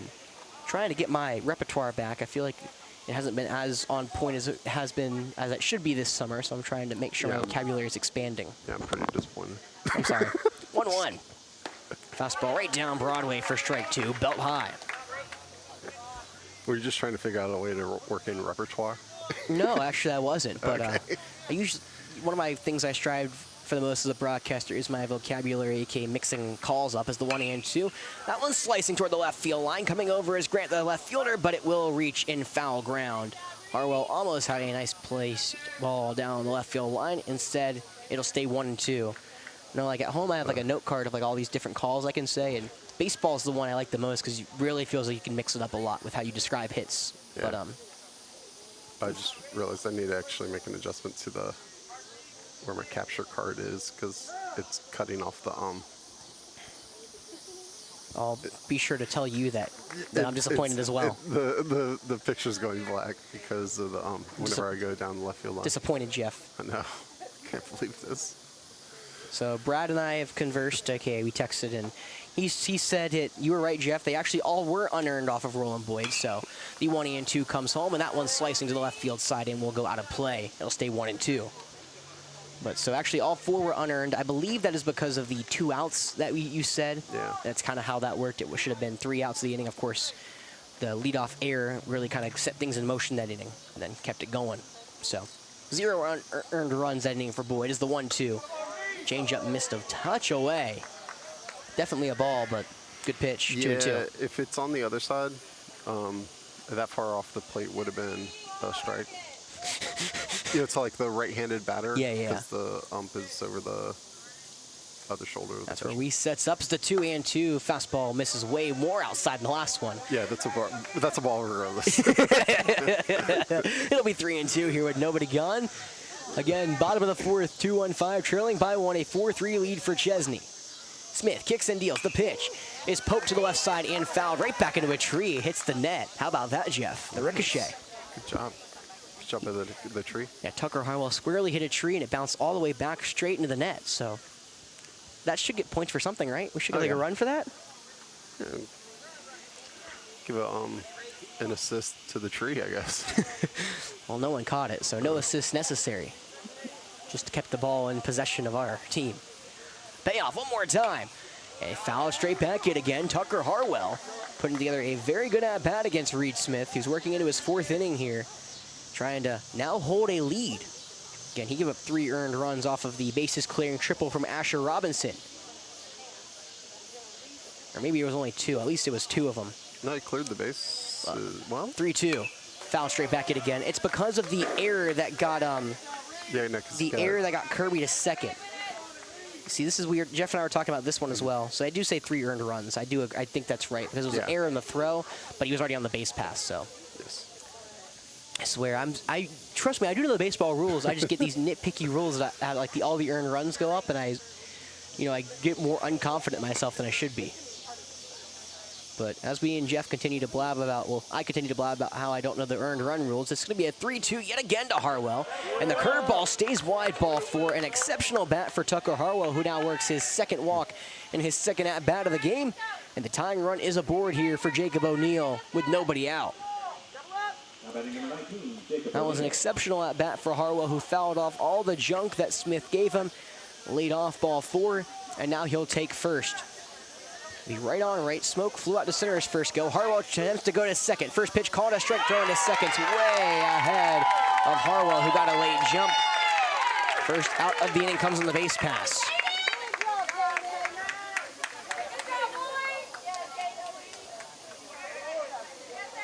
So trying to immediately get that runner into scoring position proves to be unfruitful. It'll be an 0-1 count with the 1 away here to O'Neill. The pitch, curveball. Got him looking, strike 2 on the inside part of the plate. It's quickly 0-2 here to O'Neill.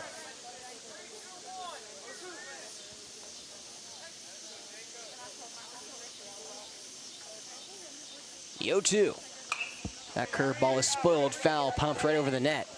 They'll stay 0-2. And this is a best-of-3 series between Chesnee and the 215's gold team. Tomorrow's game will be in Chesnee, so the 2-hour trip will be flipped on its head as the 0-2 on the way from Smith is a fastball upstairs, ball 1. And then game 3, if necessary, will be at Ben Lippen as the senior team will play here on Wednesday, right for you live on Definite Fiction against West Columbia. The winner will probably place Fort Mill. You have to guess. The 1-2. That curveball is Chuck swung foul. And it'll stay 1-2 here. Well, if nothing else, the 215 are really driving this pitch count up against Smith, trying to get into the bullpen for Chesnee.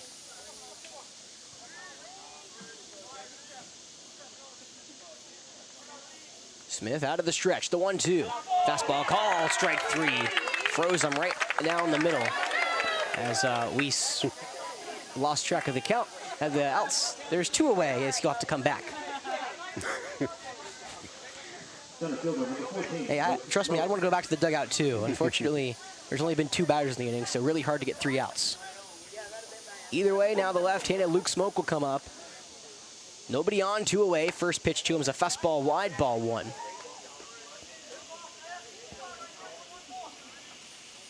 Smoke struck out swinging his first go-around against Smith. We'll see if he has better luck here. The 0-1 from the righty is popped into the air, foul right behind home plate. It'll be 1-1.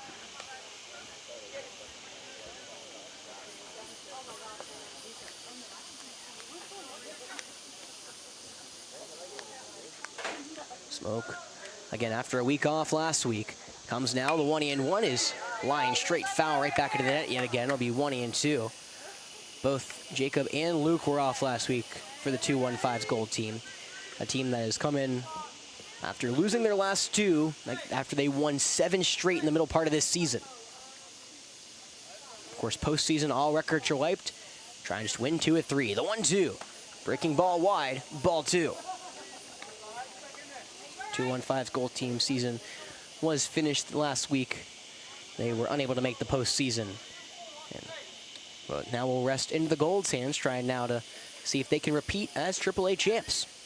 2-2. Fastball inside. That one's muscled over to the right side. The second baseman, Morgan, can't run it down. It falls into shallow right field. A bloop single for Luke Smoke gives a 2-out base runner to the Gold team.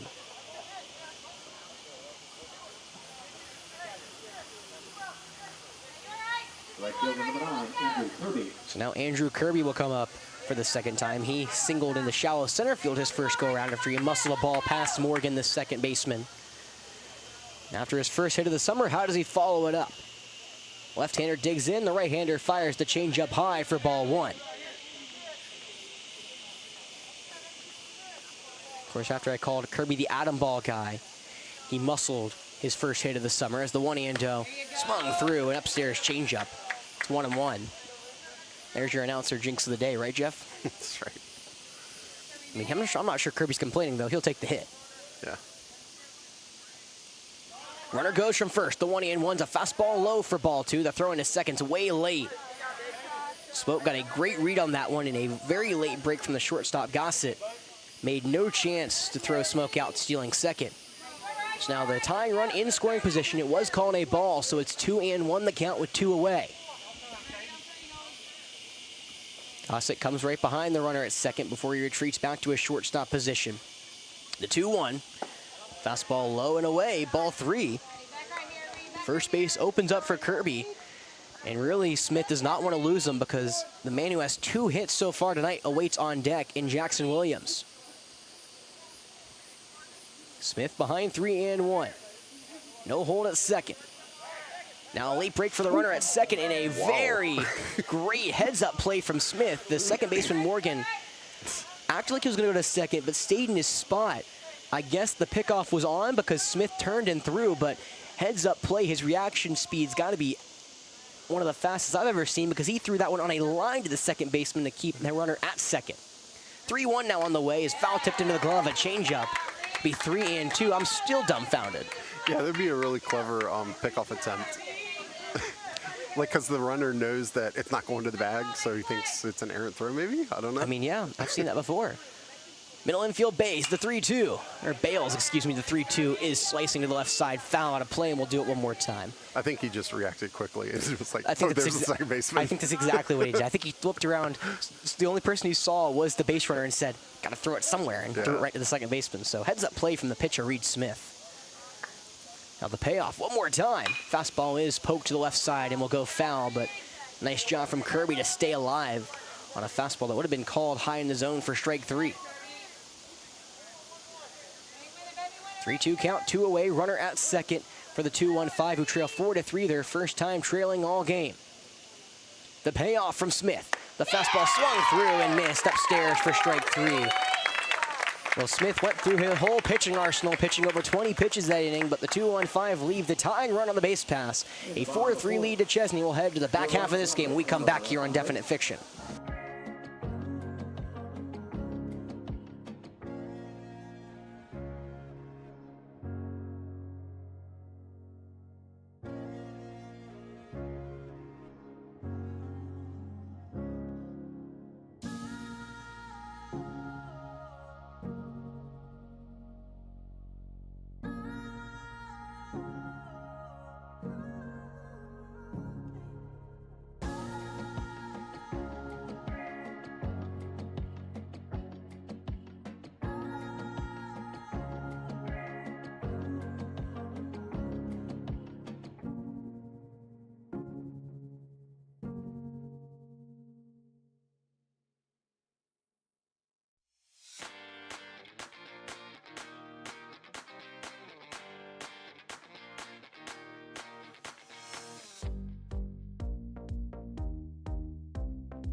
All right, so some more fun changes around the diamond here. It'll be Andrew Kirby coming in from right field, meaning Roland Boyd goes back to center, Luke Smoke back to left, and Jonathan Eckert to right. First pitch right on right. It'll be the DH Banks Davis leading us off here in the top of the 5th, who takes strike 1 away from the lefty. Again, top 5, 4-3 lead for Chesnee. Right here on Definite Fiction. Where else where you want to be is that one smoked into the left center field gap. Long run from Luke Smoke, and it will drop near the wall. Davis will stroll into second with a leadoff double.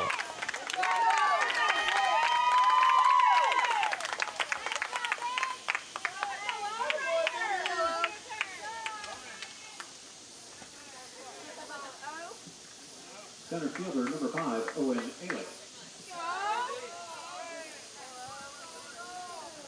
So without any chance to talk about him, Davis reaches base for the second time tonight. His first hit, though, after reaching on an error, and he's also struck out. Feels like a lot of innings where they've gotten the leadoff hitter on. 4 straight one. Okay. Southpaw fires home. Bunt is shown, but it's a fastball that spiked into the dirt. Bunt was pulled back. 1-0.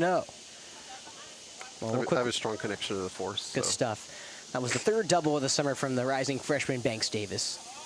And now Kirby has allowed his second hit of the summer after he's now making his second appearance of the summer.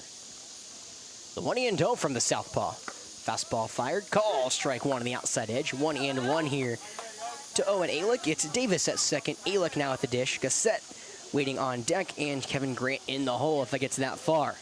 Of course, working now back is Colin Scruggs. He's back in the bullpen after Reed Smith worked a long bottom of the fourth. 1-1. Bunt now shown. It's pushed to the third base side and will go foul. It'll be 1-2.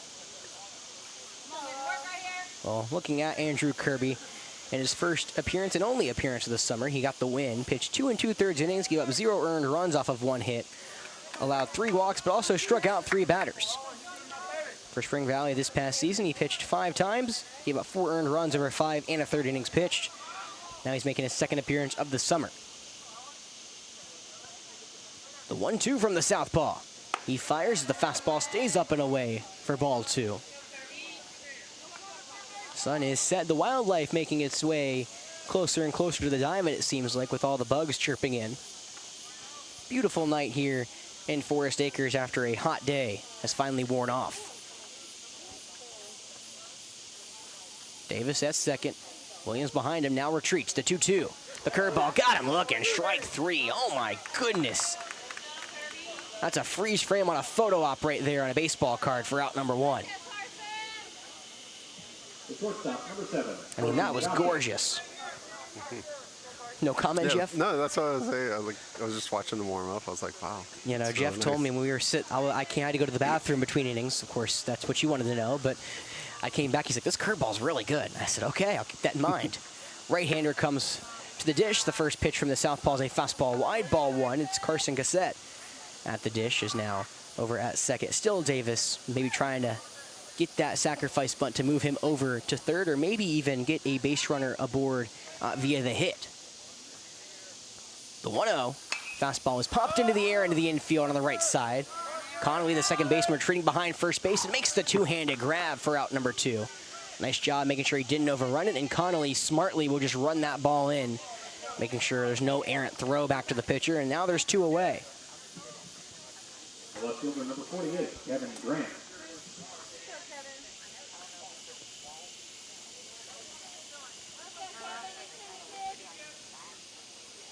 Now a right-handed Kevin Grant will come back in. Grant 0 for 2 is grounded out to the third baseman and struck out looking in his 2 plate appearances. Now his third pitcher of the day. His first pitch is swung through off the breaking ball in the dirt for strike 1. That curveball caught the beach, and Grant wanted to go there apparently. I want to go to the beach too, don't get me wrong. Oh, So. that's great. Hey, can I go to the beach, Jeff? 0-1. Fastball way high, ball 1. We're close enough to the beach, yeah. Yeah. I'm trying to hopefully go next Tuesday. My family's going down there, but guess who has to work all week? Oh, man. I know. Fun stuff. Count 1-1, 2 away. Runner at second for Chesnee, who lead 4-3 here in the top of the 5th. The 1-1. Fastball swung through and missed. A heater way wide for strike 2, but Grant couldn't wait. Kirby trying to leave that leadoff double stranded over at second. He's 1 pitch away from doing so. The curveball's going to look really good right here. This is where he wants to pull it out as long as O'Neill's expecting it, which you hope he is. The 1-2. Curveball way wide. Doesn't break enough to make Grant swing the bat. It's 2-2. Due up in the bottom half of the 5th for the Gold. It's the top of the order. Williams, Cedric O'Neill, and Robinson. That's 3 runs right there. That's the hope, right? Got to get there first, though. Kirby looks at second. Now comes home. The 2-2. Swung through and missed. Changeup low in the zone. Gets his now second strikeout of the inning and leaves a Chesnee base runner on the base pass. 4-3 lead for Chesnee going to the bottom of the 5th. Right here on Definite Fiction.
All right, we're back. Welcome back here to Definite Fiction. We're in beautiful Forest Acres, South Carolina, as we're set to begin the bottom of the 5th. And Reed Smith's day is done. 4 innings of work, gave up 3 earned runs off of 5 hits. He's currently in line for the win as he turns it over to Colin Scruggs.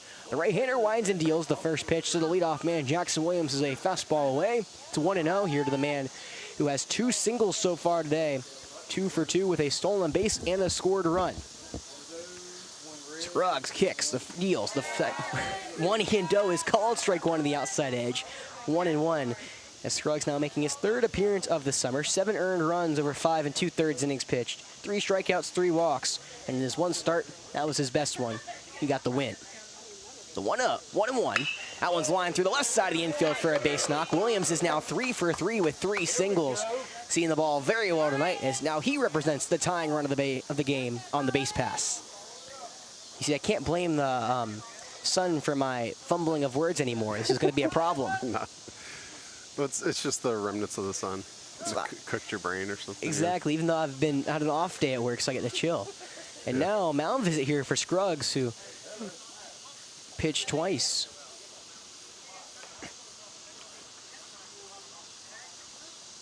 Aha. Okay, no, not a mound visit. He thought it was a dead ball because our third base coach was talking to the home plate umpire. Umpire said, not a dead ball. He just wanted the clarification on something or another. So he was like, if it's going to be a dead ball, I'll talk to my pitcher. I'd do the same thing. Take any chance you can get as a timeout as possible. It's like the football terminology. If you're going to review, I'm going to take a timeout.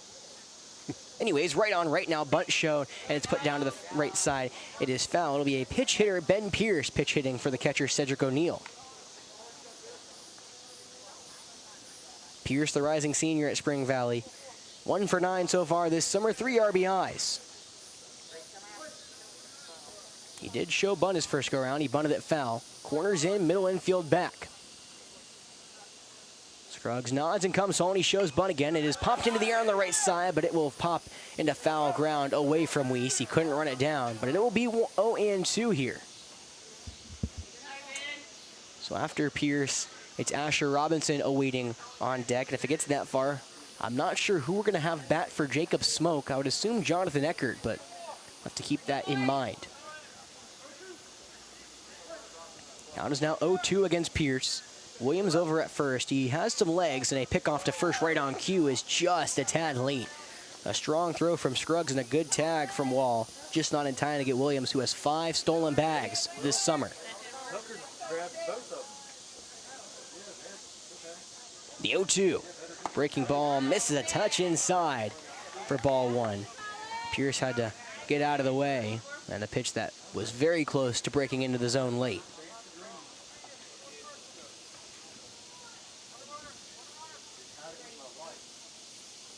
Williams over at first, a pretty small lead for him. The 1-2, fastball in, tight ball 2. Scruggs just missing inside on back-to-back pitches. Now the count runs even at 2-2. Nobody gone here in the bottom of the 5th. 4-3 lead for Chesnee over the 2-1-5's Gold team. In this first of a best-of-3 series between the two here in the first round of the playoffs.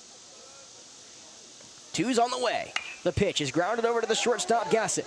He throws it over to second for 1. On to first in time. 6-4-3 double play. And there's now 2 away.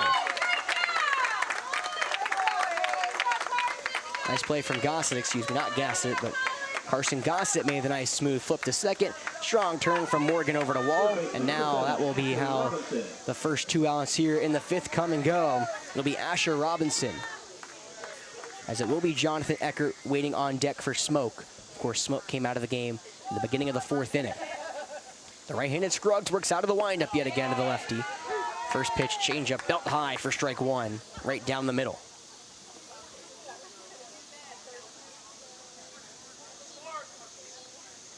The 0-1. Fastball misses a tad low, just under the knees. It's 1-1. Nice job from Weiss to try to pull it up a bit. I think it just out of the box. The 1-1.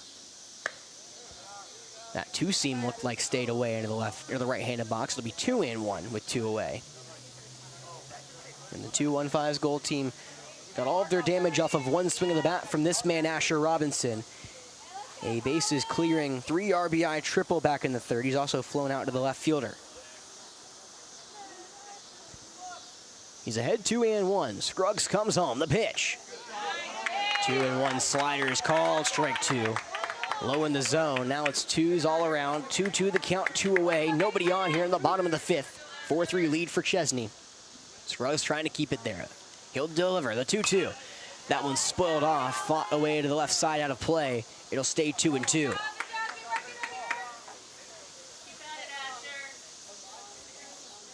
Robinson had a frozen rope down the right field line. They got all the way into the corner. He awaits now as the 2-2 on the way. The breaking ball misses low. It'll be a full count. 3-2, 2 gone. Bottom 5. Of course, we'll be back here for you live on Wednesday. Senior team versus the West Columbia Post 79. But right here, the payoff one more time. That one's poked to the left side. Running over is the third baseman Fasaro, but it will run out of room as it hits into the dugout. Nice job from Robinson to stay alive, and he'll get a 3-2 one more time.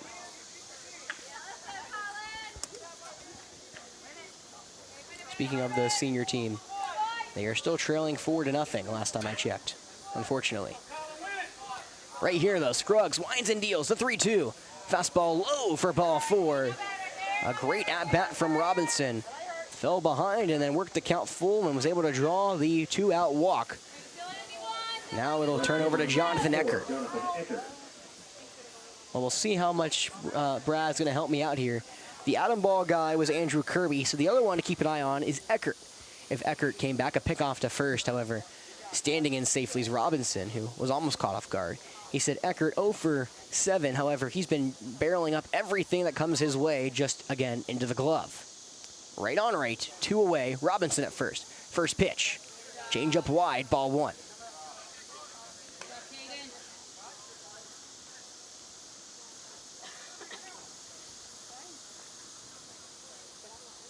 Robinson over at first, 3 stolen bags this summer, a pickoff back to first. Not in time. A good pickoff move, though, Scruggs does have. He's whipping that ball over to Wall at first, and tag just not made in time. Maybe hard to run on the right-hander. Small lead for Robinson.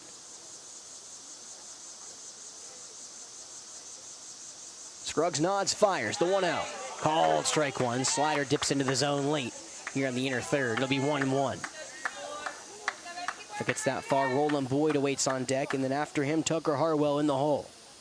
2-1-5, trailing by 1. Trying to get that runner back. He stands over at first. The 1-1. That slider's lined to the right side into the dugout of the 2-1-5, but no one comes away harmed. It'll be 1-2 now.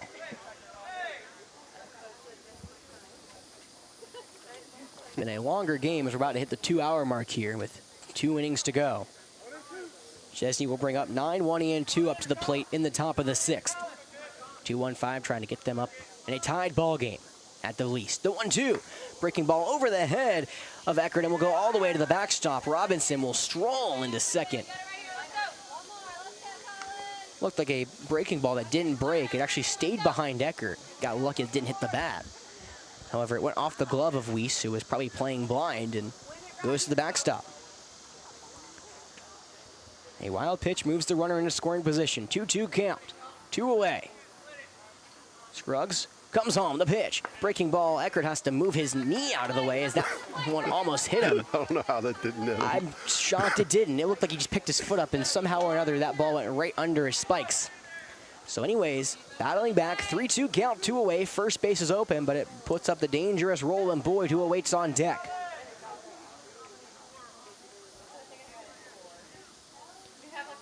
Scruggs looks the runner at second, comes home, the pitch. Inside, and that one finally hits Eckert. Looks like on the forearm. He will walk to first after a dead ball. Goes all the way towards the 2-1-5's dugout. So now runners at first and second with 2 away. And now that ground out double play really playing dividend. It was really more of what I'm curious about is I'm surprised we didn't have a hit and run on at all with Williams. Yeah. Feels like he's fast enough to get to second even if it's a late break. Of course, hindsight's 2020. I say that now after the double play. So, of course, manager of the year right here, but... Yeah, you got it. Of course, not even close to knocking our head coaches. Of course, that's just the way my mind thinks. But it will be Roland Boyd up with 2 on and 2 away. It's been 2 great at-bats after falling behind. Robinson was able to work the walk, and then Eckert was worked at full, and it would have been ball 4 if it didn't hit him on the forearm. Now, Roland Boyd was 0 for 2, a fly out to left and a fly out to center in his 2 plate appearances. Looking for what would be his 4th double of the summer, maybe more. Right on right, first pitch from Scruggs. Fastball wide, ball 1. That has been a ball ruled a strike tonight. I think it was away, though. Would you confirm or deny, Jeff? Yeah, it's about the same spot. It was maybe a touch lower than some of those outside strikes. Okay. Yeah, for those who can't see my setup, I'm on the left, Jeff's on the right, so you can see those pitches better. 1-0 is a fastball that runs in and almost smothers Boyd. He has to bail out. It'll be 2-0. I mean, it was coming at your knee, man. I'm not sure why you're saying that's on me. I would have ducked out of the way, too. Knees are the one part of the body you really don't want to get hit. Kind of pointed to me. I'm like, nah, you're good. Don't take that. The 2-0. That fastball's lined in the left field, but right at the left fielder, Grant, he doesn't field it. He lets it drop. However, everyone moves up. It looked like Grant might have had a play, but he waited back on it. So a hard line single to left that unfortunately was hit so hard that everybody had to only move up 1. Robinson to third, Eckert to second. And now it's Tucker Harwell with a chance to do some damage. We're talking to his dad right before the inning. We'll see if he has to watch this one back or not. Right, Jeff? Yeah, this is the guy we want up. This is the guy we want up, exactly. Harwell's reached base both times, both via the walk. Scruggs has been struggling with control. The first pitch is popped into the air right behind home plate and will go into the forestry here in Forest Acres. And then almost actually makes its way back to the stands after the ball hit off another tree and then hit every single leaf possibly on the way down. Either way, it's 0-1. Just a bunch of speed in front of him, too. Yes, he's walked both times. The 0-1. That breaking ball onto the ground to the second baseman, Morgan. He waits back on it, fields it cleanly. The throw to first is in time, and that will retire the side. So Scruggs, after getting the first 2 outs of the innings, allows 3 straight base runners and leaves them all there.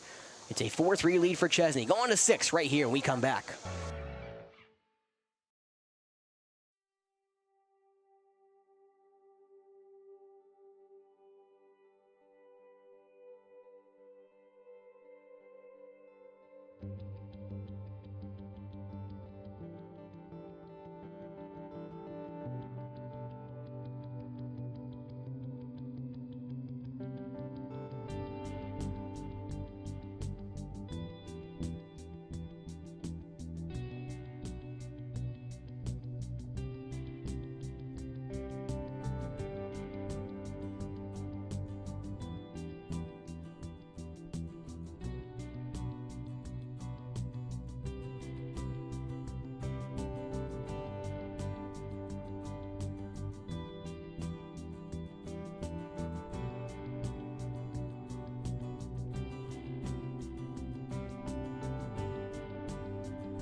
Welcome back here to Falcon Field.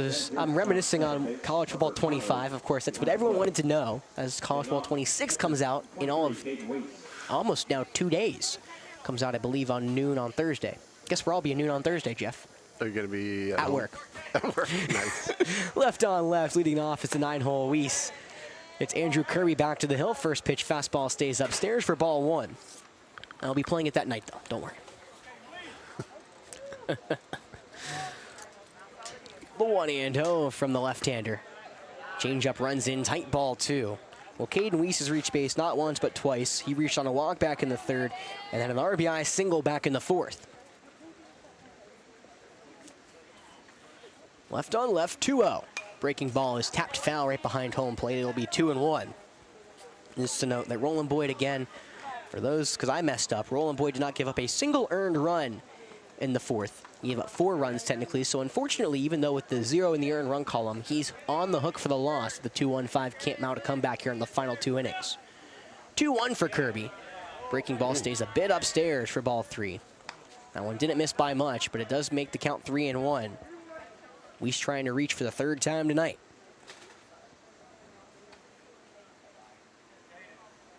Sawing in, coming home is Kirby, the 3-1. Fastball misses in and low, ball 4. Some competitive pitches that Weiss was able to not swing at, and that's how he reaches first for the 3rd time. You're dropping papers over there? I thought I put a paperweight on it, but apparently I didn't. If you want to grab it, that'd be amazing, or I can grab it, either or. Can you grab that? Thank you so much. Thanks. I couldn't tell if you could do it or I could do it. I was like, I can do it. This is just going to be annoying. I don't know how much slack I have on my headset. I don't have, unfortunately mine's, I think, buried under a book bag with a laptop in it. Oh, that's your fault. Oh, you know, I never said it wasn't, but. So Weiss reaches base for the 3rd time. Again, he will not be able to run, though, because he will be courtesy ran for. Before we get there, though, the top of the order back up, it's Morgan. The right-hander shows bunt, the left-hander fires. It's a fastball low for ball 1. So I got to figure out now who's over at first. It'll be Grayson Boyd, the rising senior, who will courtesy run now for Weiss. Of course, who's on first, what's on second, I don't know who's on third. Does anyone get that reference? Playing third. Thank you. Pick off to first is Harwell. What a way to keep the ball from going all the way to the wall. He had to dive over the diving back Boyd. Thank you for the joke. I'm glad you got it. I don't know if you did or not, but we're gonna have if you did. Pick off to first. This one's a little better, but still not in time to get Boyd. Now we'll save that Abbott and Costello for a rain delay. Huh? We'll save Abbott and Costello for a rain delay. Oh, the 1-0 is called strike 1 after the bluff bunt. Changeup hits the outside part of the plate here against the righty. 1-1, nobody gone. Top 6, 4-3 lead for Chesnee here against the 2-1-5 Gold team. Some more action over there in the Chesnee bullpen. That looks like Coy Wall warming up as the 1-1. Breaking ball stays upstairs. Bunt pulled back. 2-1. Scruggs did have to work a effort-full 5th inning after got the ground in double play, but then had to fight through a bases-loaded jam.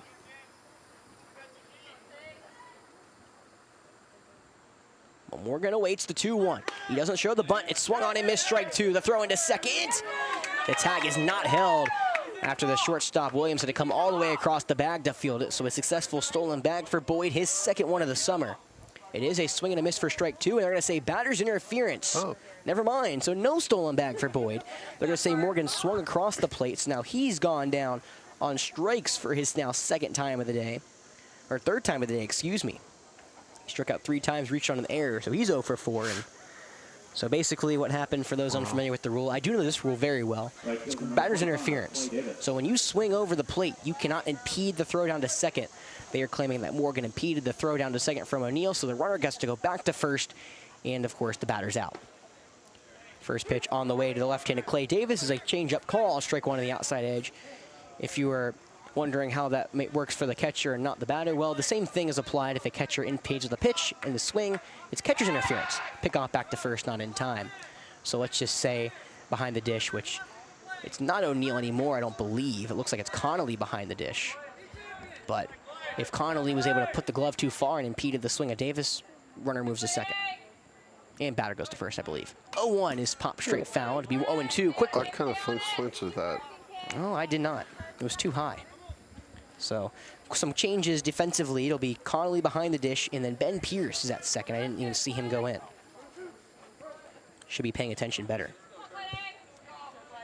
But 0-2 the count here against Davis. Winding and dealing. Pitching is Kirby. The heater stays up around the eyes for ball 1. Good layoff from Davis. Well, Davis is up for the 4th time in the game. He's reached on a walk and a single. He's also struck out swinging and has been thrown out trying to take second. The 1-2 on the way. The breaking ball got him looking. Strike 3. Throws him on ice right down the middle. There's 2 away. That's tough. That is such a dangerous and good pitch. So hard to react to, and Clay Davis shows exactly why. Back-to-back strikeouts from Kirby. And now there's 2 away for Nolan Fasaro, who's currently the hero for Chesnee. The 2-out RBI double to the left center field gap gave Chesnee the lead back in the 4th. First pitch in this righty versus lefty showdown from the lefty is a curveball that stays wide. Ball 1 to the right-hander at the dish. Had to emphasize that considering I said it out of order. Usually say pitcher then catch, then batter, but I said batter then catch, pitcher. Runner goes, the 1-0. It's a fastball that's dropped by the catcher. It is ball 2. And now Boyd will have his 2nd stolen bag of the summer. It moves an insurance run into scoring position here for Chesnee.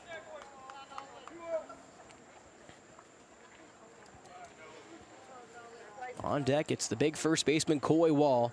Fasaro trying to play hero yet again and give Chesnee some more cushion. 2-0 to him. Fastball's chopped right over the pitcher's mound. Going over the second baseman. That falls into shallow center.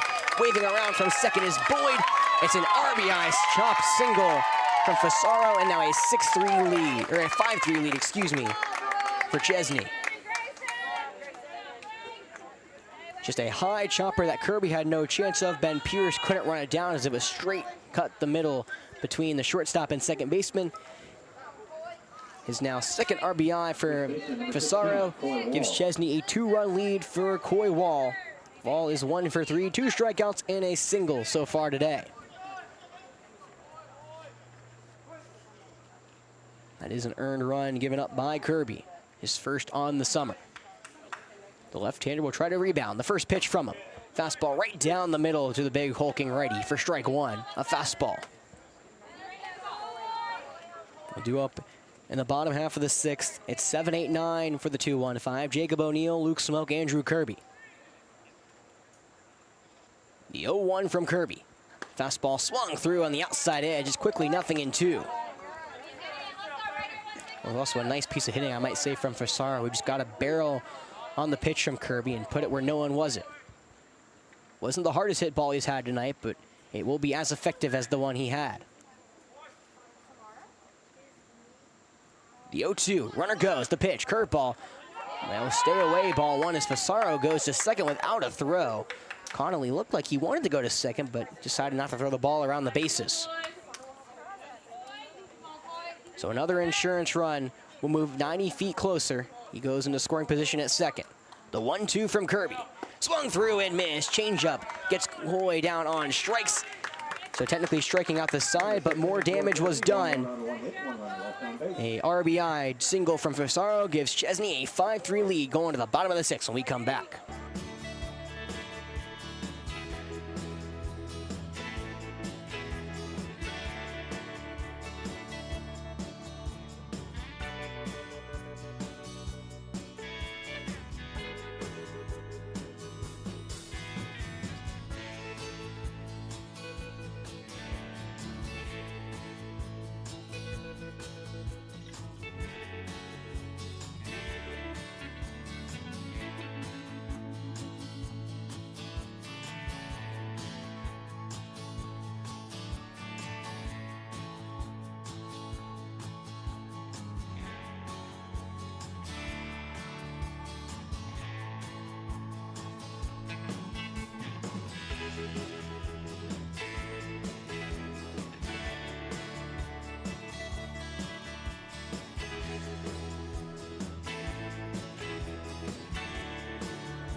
Designated hitter number 19, Jacob O'Neill. Welcome back to Falcon Field. The 2-1-5 find themselves trailing 5-3 heading to the bottom of the 6th.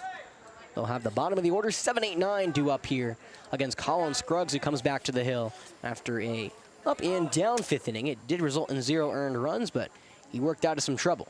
First pitch from this righty to the next righty is a slider low for ball 1. All right, big inning start from the bottom of the order. That's what you hope for, right? O'Neill looking for his first hit of the night. 0 for 2 with a fly and a strikeout. The 1-0 from Scruggs. Fastball called, strike 1 to the outside edge. 1-1. Well, how about that? That's one of the ones where, remember, we said... Just any pitch can be a strike. The ones we said, well, we're not a fan of this team, so it's a ball. 1-1. Swung on and missed, changeup low. It's 1-2.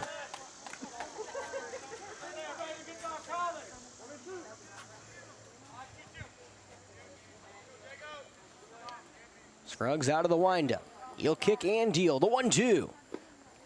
Changeup stays low. Good eye from O'Neill. Ball 2. Tied in the hit column 7-7. What's been the difference is 3 errors for the 2-1-5 compared to 1 from Chesnee.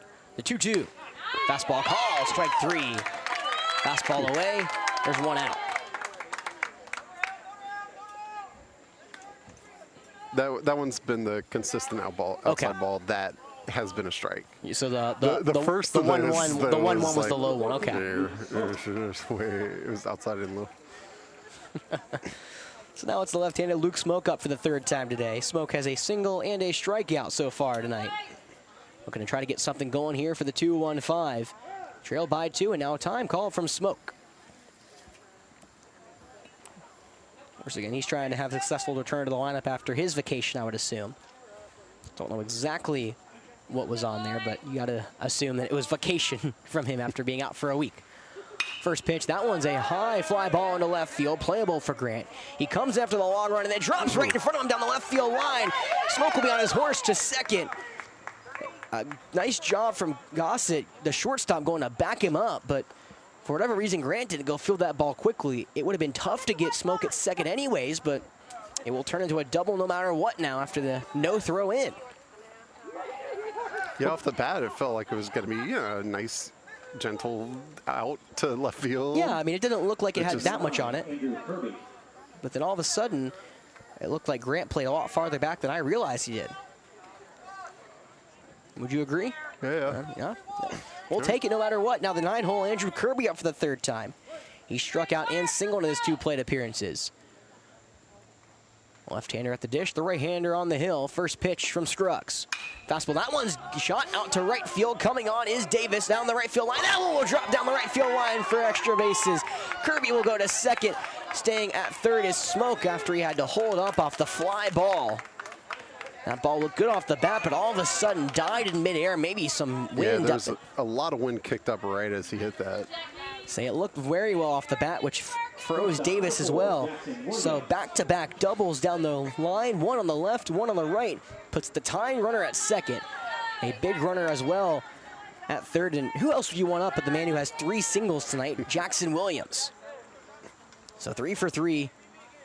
Now looking to deliver in the clutch. The first pitch to him, a curveball call. Strike 1 in the inner 3rd of the zone, right on right.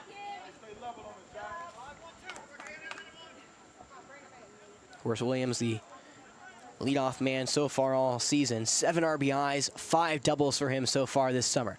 The 1-0, that one's hammered to deep left field. If it's fair, it has a chance, but it will hook foul down that left field line. It'll be a long strike 2. Williams didn't have a homer this past spring for Spring Valley. He wanted one here at Falcon Field. Instead, it's 0-2. Scruggs can sigh a deep breath of relief. But now what does he do here as he's ahead 0-2? The right-hander fires the pitch. Fastball wide, good eye from Williams. Count moves to 1-2. On deck, it's Ben Pierce. If it gets that far, Ashton Robinson, who did the damage all the way back in the 3rd inning for the 2-1-5. 2 on, 1 out here in the bottom of the 6th. The 1-2 on the way. The fastball skips in. Nice glove from Weiss. Keeps both runners at 2nd and 3rd. So it's a 5-3 lead from Chesnee. They got all their runs, well, 4 of their 5 back in the 4th after 4 unearned runs came across. And then an RBI single up the middle in the top half of the 6th have given them the 5-3 lead over the 2-1-5. 2-2 count, 1 away. Tying runner at second. The pitch is chopped to the left side, foul. Williams stays alive.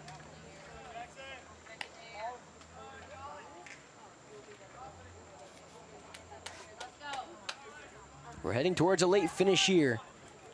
Towards 10 o'clock, if it gets that far. 2-2 count, 1 away. Infield playing back, they concede a run. The 2-2 on the way, the breaking ball. That's one's line, foul down the third base line.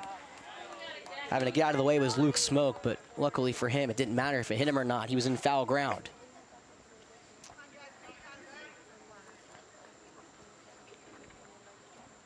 And Smoke can get pretty far down that line as the third baseman Fasaro is playing behind the third base bag. There's no hold at the runner at second either.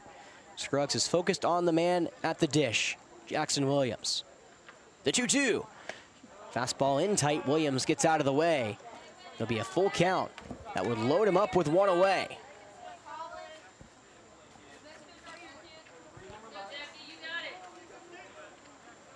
Williams taps his helmet, gets back into the dish. Has a closed stance, left foot in front of his back foot. Scruggs will come set. Looks the runner at third, the payoff on the way is lined on the left field line, but that one's way foul. Some more home run distance from Williams, but he just couldn't straighten it out. Well, it might have been straightened out, just in the wrong direction, rather. So you know, Jeff, you got to think what's going through the mind of Scruggs now. You can't get Williams out, and the balls that you kind of put over the plate have been hammered just foul. Lots of contact, yeah. This has been the hardest out so far of either side tonight.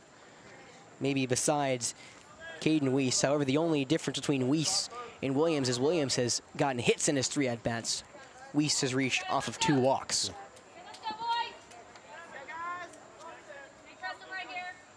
We'll see if Williams can go a solid 4 for 4 or at least reach base 4 times. First base is open. Runners at second and third. Scruggs comes home, the 3-2. That one's chopped down the third base line and will go foul. We'll do it one more time as Scruggs has already worked nearly 15, 16 pitches this inning. Yeah, something like that, 27 and 16. And that was good math there. Yeah. It took me a second to figure it out, but at least throw one more. More than likely more than that, considering double plays here seems unlikely. Of course, how big does that sacrifice fly run that would have tried to come home back in the third, getting tagged out at home, come up now? And we'll see if it matters. Payoff. One more time. That one's shot to the left field side, but it will go foul yet again towards the forestry and out of play. Third time, Williams has put a home run swing on a ball. Well, not really a home run swing, just had home run power that was not in the field of play.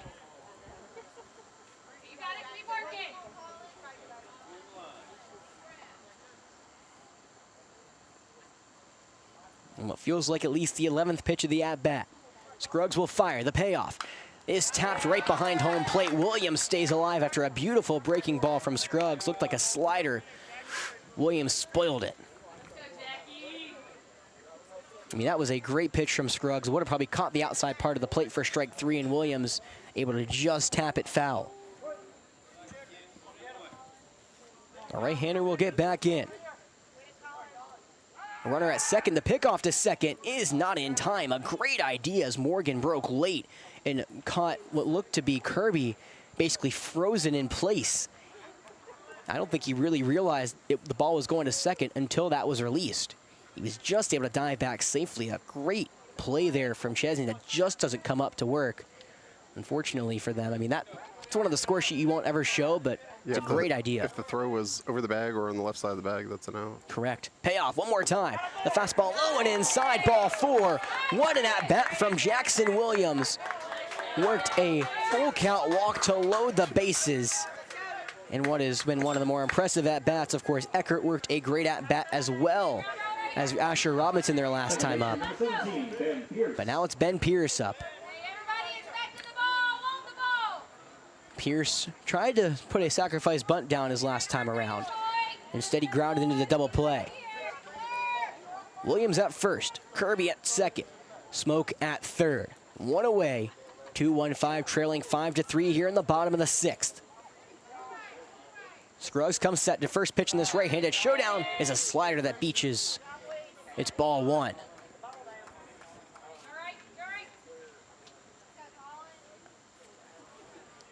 Of course, if it gets that far, it's the hero of the 3rd inning, Asher Robinson, waiting on deck. Scruggs trying to fight out of his 2nd straight inning of trouble. The 1-0. That slider upstairs is popped straight in the air to the right side and foul. It'll be 1-1. Note Scruggs has now allowed 7 base runners so far in his inning and 1/3 of work. This is the 2nd time the 2-1-5 has loaded the bases against him. We'll see if he can do what he did last time and get out of it. 1-1. Breaking ball in the dirt, gets away from Weiss. A late break on the 3rd base side from Weiss, and that will allow a run to score. Luke Smoke read it like a book. That ball didn't really get that far away from Weiss until it bounced behind him. If he would have kind of identified where it was, he probably would have had a chance at home. Instead, a big 4th run of the game comes home off the wild pitch. And now the go-ahead run moves into scoring position. The tying run is 90 feet away. Yeah, I think Luke was the only one who definitely saw where that ball was. I didn't even see where that ball was. I just saw it pop in the air. I thought it was way closer to Weiss. Instead, it wasn't. Corners come in. 2-1 count, 1 away. The pitch to Pierce is tapped foul. Looked like it was off the end of the bat. And it'll be 2-2. Now a high throw. That's a foul ball, so it's a dead ball no matter what. Yeah. It was exciting, though. It was exciting. It got the middle infield to kind of scramble over as well, but unfortunately for everybody involved, well, fortunately, I guess for Chesnee, can't advance on a dead ball. And now Scruggs is saying, I want another one, so he's going to change that out. It would have been one of the more annoying parts of the game. Me and my uncle played a baseball game called New Ball. You put $1 into the cup, and every time they have a new ball in a game, you pass the cup to the next person. Trust me, let's just say in the MLB games, there's a lot of new balls. A lot of new balls. Infield comes in, 2-2 count on the way. This breaking ball got him swinging, strike 3. We got a curveball from Scruggs for a big 2nd out. And now it's Asher Robinson up for the 4th time. Robinson, 1 for 2, a fly out and 3 RBI triple, and he's also reached on a walk. The left-hander trying to maybe give the 2-1-5 the lead. Of course, he was tagged out on a sacrifice fly attempt back in the 3rd after Boyd put one in the left. A great throw from Kevin Grant, who we didn't really talk about much since the end of the inning, but he was able to get a running start and throw out Robinson trying to go home on a line. A heck of a throw that now comes up big because right now it's the difference maker, the 1-run game. A 5-4 lead for Chesnee. Right on left, infield playing back again. First pitch on the way. Slider inside, ball 1. Of course, Williams over at 2nd. You got Kirby at 3rd. First base is open for Robinson, and right on cue, they're going to intentionally walk Asher Robinson. You don't see it too many times, but that will be an intentional base on balls. And now it's Jonathan Eckert. I mean, he did drive in 3 of the 4 runs, so. He drove in 3 of the 4 runs. It was a good matchup for the batter, of course, the left-handed batter versus the right-handed pitcher. Yeah, First pitch, they wanted to see if he would chase. Robinson was disciplined, did not. So they said, want to give you first, load him up with 2 away for Jonathan Eckert. Eckert came into this game back in the 4th inning after Jacob Smoke left on the mound. He's now the right fielder and is 0 for 0 after he was hit by a pitch, what would have been ball 4 either way. Right on right, here we go. The first pitch from Scruggs. The fastball swung through and missed. Maybe a changeup for strike 1, even fooled me. Again, Eckert's been barreling balls up, just has found some gloves. We'll see if he can find some outfield grass and give the 2-1-5 the late lead here against Chesnee. Scruggs delivers the 0-1. Change up wide, ball 1. Good eye from Eckert.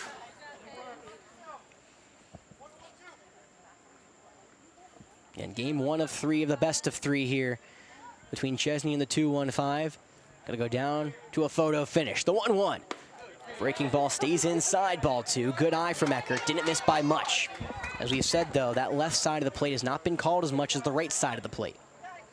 That one missed inside against the right-hander.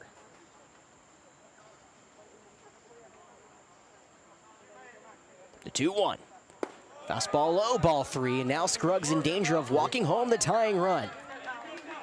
Bases juiced, nowhere to put Eckert. 3-1 count, 2 away.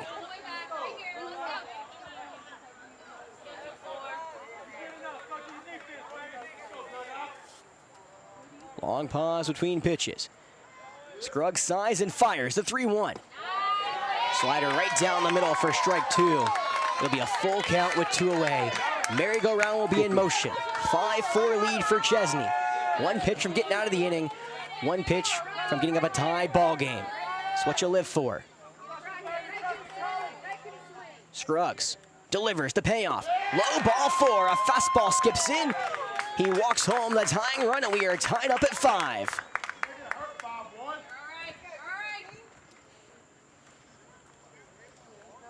A pitch that wasn't really even close, a fastball that skipped in. Now the second walk of the game for Jonathan Eckert results in an RBI, and we're knotted up at 5. Bases are now still juiced for Roland Boyd. Let's reset. You got Eckert at first, Robinson at second, and now Williams at third. Here for the right-handed center fielder, Roland Boyd. He's 1 for 3, a single and 2 flyouts. Right on right, Scruggs wheels and deals. The first pitch is grounded over to the shortstop. On the backhand is Gossett. The throw into second, way offline. It will bounce all the way to right field. That will allow now the second run of the inning, or the play to come home. The fourth run of the inning. Williams from third, Robinson around from second. In an errant throw from Gossett, he was able to slide and make a great backhand stop at short, but the throw into second to Morgan trying to get the runner way wide. And the 2-1-5 now have come back and taken a 2-run lead at 7-5. Now with Tucker Harwell up the dish, the 9th man in the inning. Right on left, the first pitch is pop foul. Southpaw able to fight off the changeup. It's an 0-1. I don't know if the ump ever called him safe on the last one. Like he wasn't sure if he touched the plate or not. Well, I mean, it doesn't matter anymore. Yeah, no, it doesn't matter after that pitch. No. I didn't want to say anything until after that pitch. Well, you know, I'll say one I want, but the 0-1. That one's lined in the right field. Coming on is Davis, and it will drop for a base hit. Harwell delivers an RBI single. The 5th run of the inning scores, and now it's an 8-5 lead for the 2-1-5. Tucker Harwell, after grounding out to end the 5th of the bases-loaded jam, this time delivers an RBI single to right as they pour on Colin Scruggs. The 5th run of the inning is now Coy Wall will go and look to replace him. A 5 spot here for the 2-1-5 who have come roaring back. A pitching change, and we come back right here on Definite Fiction.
Welcome back here to Falcon Field.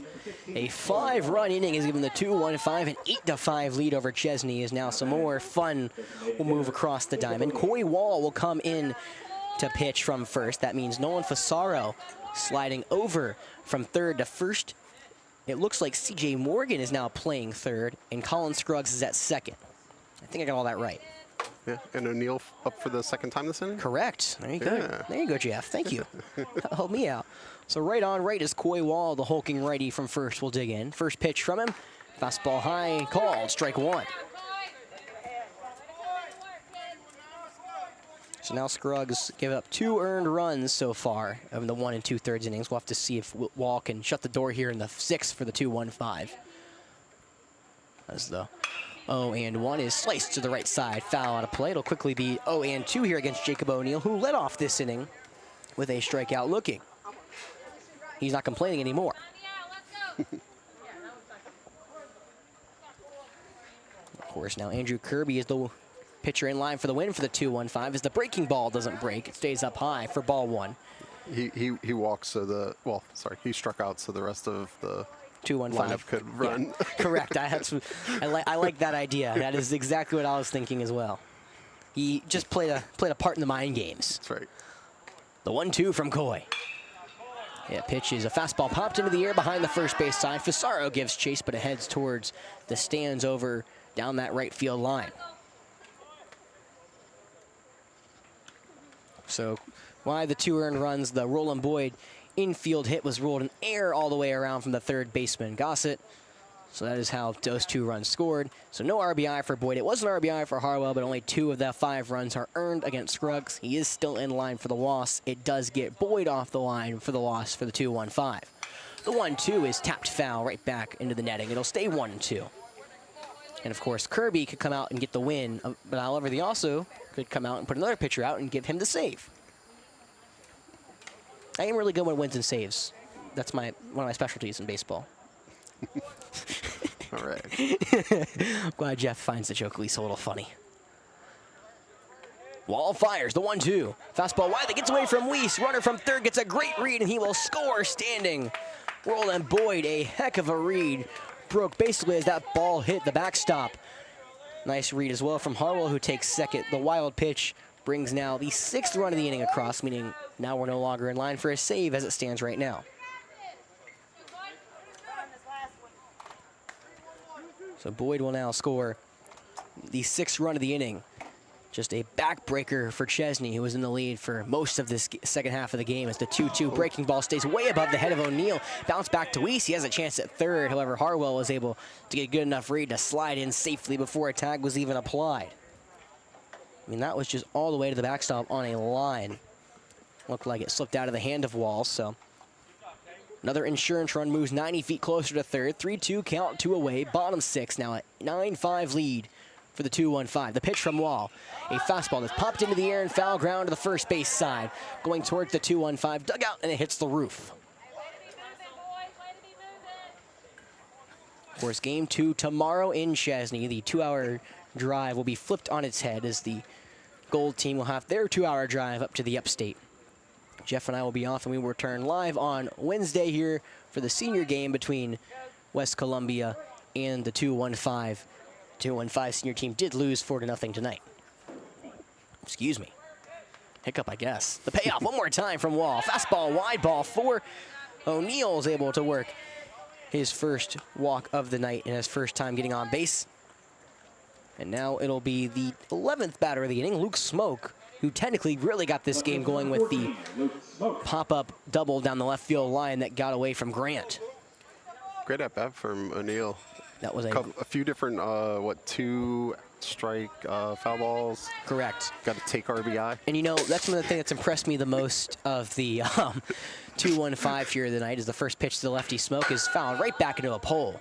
It's 0-1. Yeah. Their ability to extend at-bats. You know, they're a hard team to strike out. You look at 6 strikeouts through now the first 6 innings, but they're a hard team to strike out because they just foul so many things off. They make you think in the at-bat, which is really prolonged pitchers. Reed Smith maybe got to the 5th inning in a normal game, but really that 4th inning added up on him, even though he didn't allow an earned run. Yeah, how many strikeouts have we had? 0-1 stays wide, ball 1. We've struck out 6 times. Reed struck out 4, and Collins struck out 2. For the 2-1-5 side, we've actually had a very nice strikeout day. 15 strikeouts. Jeez. Yeah, out of considering 18 outs. Huh. Just the numbers. 1-1. Fastball wide, ball 2. Because I believe it would either be 14 or 15. I'm pretty sure the batter's interference calls is a strikeout, right? Yeah, I think so. I'll look at for Kirby has. It's a strikeout for him or not. What do you think about the take RBI? Like when the runner scores and you're up to bat? It's what you. Unfortunately, that doesn't how it works. Is the 2-1 fastball swung through for strike 2, so it does get an RBI for the batter's interference. I was right. And we got a strikeout for the batter's interference. So yeah, the 2-1-5 have struck out 15 of 18 outs. But yeah, now the take RBI is definitely a choice. I like it. I'm going to keep this in mind for future. The 2-2 from Walsh. O'Neill goes. The pitch is poked foul into the netting, and it'll stay a 2-2 with 2 outs. Looked like the hit and run was on for the 2-1-5. Maybe trying to score O'Neill all the way from first, or at least get him into third. After smoke, the lineup will continue to hit over as Andrew Kirby awaits on deck before Jackson Williams is in the hole. If he gets up, the hammer may really be brought down here for the 2-1-5. The 2-2. Fastball is sliced foul. Got under it and will hit the concrete here at Falcon Field. Some more action over there for the Chesnee bullpen just in case Wall cannot get through this inning. Looks like Matthew Page, who's made 4 appearances so far this summer, he's getting loose just in case. Of course, the 2-1-5 would love to go through every pitcher they possibly can for Chesnee to really limit them tomorrow. Yeah, this will be the 50th pitch by a Chesnee pitcher this inning. Runner goes, 2-2 on the way. That ball's grounded right back up the middle. Wall can't grab it. It goes in the center. O'Neill will stop at second. It's an RBI single for Luke Smoke as the now 7th run of the inning comes home.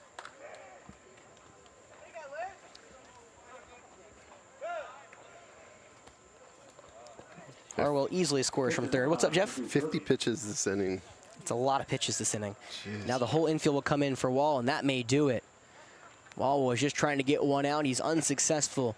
And now it looks like Matthew Page will come and trot in, trying to maybe get one final out here for Chesnee, as now they have been doubled up all of a sudden. They trail by 5. It's a 10-5 lead. We'll be right back on Definite Fiction for the second pitching change of the inning.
Welcome back to Falcon Field. The third pitcher of the inning for Chesnee will don the rubber. Matthew Page, the right-handed rising senior, comes in for the 5th time this summer, giving up 5 earned runs over 6 innings pitched. He's now trying to get one more out here. It'll be the 9-hole Andrew Kirby up right on left. First pitch from the right-hander is a changeup that misses upstairs for ball 1. Against their last game against Greer, pitched 2 scoreless innings, allowed 2 hits and 1 strikeout. He's trying to get one more out of Chesnee and get their bats back up to the 7th. The 1-0, swung through and missed. A changeup right down the middle. 1-1. course, I was talking to Jeff about it. What's going through the mind of Chesnee all of a sudden? You know, you have a 2-run lead come into this inning, and all of a sudden, flipped on its head. You're now doubled up, trailing by 5. The 1-1. Breaking ball called, strike 2 in the top of the zone against Kirby. Looked like it caught the top outside corner of the zone. Kirby, the 12th batter of the inning. Jeff and I talked in this inning. So far, 4 for 5. The bottom 3 have gone, getting on base. The 1-2, the breaking ball is foul, tipped back. Nice job from Kirby to spoil a nice pitch low in the zone, and it'll stay 1-2. But of course, Luke Smoke and Andrew Kirby doubled earlier this inning. Smoke to the left field line, Kirby to the right field line. Then of course, O'Neill extended the inning with a great walk that he'd be able to work against the wall, and then the RBI single from Smoke just now. It's been the catalyst of a great inning. The 1-2, that ball's lined to the other side. It will go foul though in a hurry. That one got down the left field line. Trouble is brewing as that one had some legs. Kirby couldn't straighten it out. Again, due up for Chesnee in the 7th, do or die. It's Davis, Alick, and Gossett. Or Gossett, either or. The 1-2, the breaking ball, stays into the right-handed box. Nice job from Weiss to glove it. It'll be 2-2. Well, how many pitchers are they up to now, Jeff, this inning? 56. Jeez. 56 pitch inning is never what you want. 2-2. Looks like a changeup runs in tight. Kirby ducks out of the way. 3-2, 2 gone. Runners will be in motion. Runners at first and second. A 10-5 lead for the 2-1-5. 7 have come across this inning. Top of the order waits on deck. The pitch. Fastball is foul tipped up around the eyes. Would have been ball 4, but instead Kirby expands and keeps Page in the AB. Of course, quickly around the diamond, I don't think I said it, but everyone slide back to their normal position. Coy Wall back to first, CJ Morgan from third to second, and Fasaro went from first to third. Scruggs will exit the game. The payoff, one more time. That one's grounded to the right side of the infield for a base knock. Smoke and O'Neill will hold up with one bag, but a nice single from Kirby through the right side of the infield. The man who came in hitless today is now 3 for 4, and they're loaded up again for Jackson Williams. He's one of the guys that the coach said was hitting everything just at him. Yeah, well, this time he's hit everything but out away everybody. Jeez. And that'll be Jackson Williams up for the 5th time today. 2nd time this inning. He walked earlier this inning in a great AB that kept the game going. Well, really the inning going. Right on right, first pitch to Williams. Curveball stays wide, ball 1. He's 3 for 3 with a walk and 3 singles. Of course, he's been the hardest out of either side officially now after reaching base 4 out of 4 times. He could really bring the hammer down here and put this game more out of reach than it already is. Page will come set, and he'll deliver. The 1-0. Fastball, that's grounded through the left side of the infield for a base knock. It's hit so hard, everyone has to hold up in only one bag, but that is now finally an RBI single. His 4th single results in the 8th run of the inning for the 2-1-5.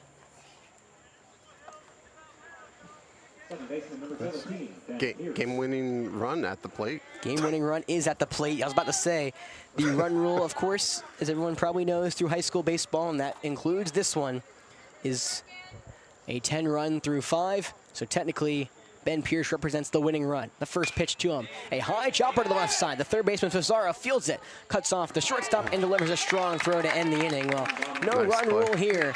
However, the 2-1-5 deliver will potentially is a knockout punch along with the lead. They score 8 to take a 6-run lead going to the top of the 7th, looking for 3 outs to finish the deal, and we come back.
Welcome back to Falcon Field, a game that was flipped up on its head in the bottom of the 6th. The last time this Chesnee lineup came up, they added on one to their 5-3 lead, and since then, 8 runs have come across for the 2-1-5, delivering a knockout punch, gut punch, whatever you want to call it. In which, weird to say that, as they had that punch as well as the go-ahead punch as well to get back in the fight. Andrew Kirby back up. The left-hander fires and delivers a strike. Change up on the outside edge to the right-handed DH. It's 0-1. It'll be Davis, Alick, and Gossett here for Chesnee. Game 2 tomorrow in Chesnee, and they need 6 runs if they want to keep this game going. The southpaw delivers the 0-1. Breaking ball hits the dirt. 1-1 we go.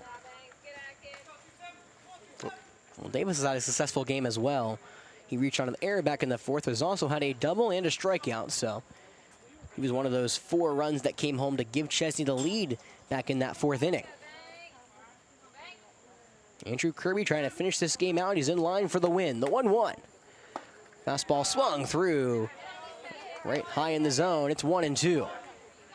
Again, day off tomorrow on Definite Fiction. Senior team back in action on Wednesday right here at Falcon Field against West Columbia. We will not be calling gold unless they make it to the 2nd round of the playoffs and play next Tuesday. Or maybe Monday. We don't know. We'll have to keep that in mind.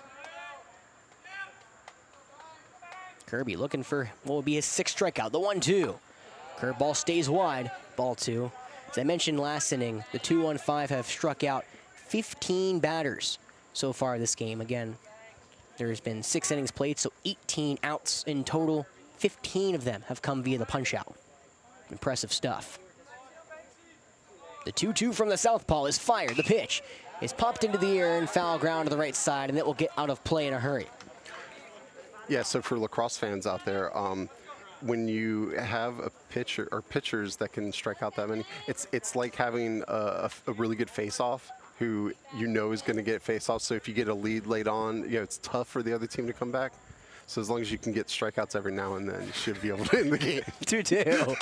Fastball's tapped foul. We'll do it one more time. And my immediate question to you, Jeff, is what lacrosse fan is watching a baseball game? Doesn't understand what baseball is going on. What lacrosse fans watching tonight? But I'm glad you have a sense of humor that you think that lacrosse fans will watch a better sport than they have because they have to cope with watching lacrosse. All right. Anyways, 2-2 still from Kirby after Jeff has some fun here late in this one. The pitch on the way. Fastball wide. Filler up here against Davis. If there are any hockey fans out there, this is baseball? This is played on grass, not ice. Yeah. In fact, this is opposite of ice weather.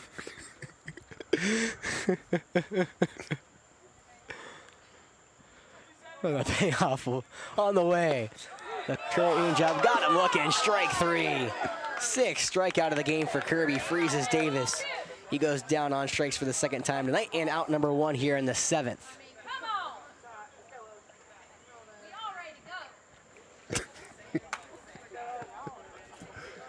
Was it Chesnee? Where did you go? No, I heard it. just not the comment.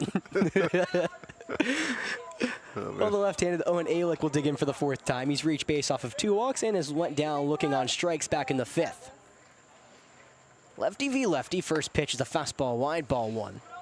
It is also to note that Kirby has now sat down 4 of his last 5 batters via the punch-out. Yeah. It's pretty impressive. The 1-0. Curveball swung through in the inside part of the plate. It's 1-1. Like I said a couple times, there's a great Chesnee presence here. Yes, about to say, I know if crowd. everyone listens post-mortem, shout out to Chesnee for traveling here. I know probably not listening this late in the game, but 1-1's a big-time fastball swung through for strike 2. I know they're probably not listening for this, but Chesnee has made the trip in waves out to Forest Acres. Again, 2-hour drive, nothing to scoff at either. The 1-2.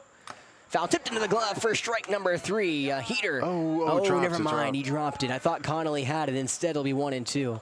Unfortunately, where I'm sitting, the ball was in front of Connolly and out of my line of view. Yeah. Sorry. I thought the same. But no, yeah, if you're listening to this late, Chesnee, thank you for coming. This is a great atmosphere, especially for a Legion game, you know. Feels like a playoff game in no sense. 1-2. Swung through and missed. This time there's no doubt about it. Change up in the top half of the zone for now the 7th strikeout from Andrew Kirby. And Chesnee's down to their final out in this game.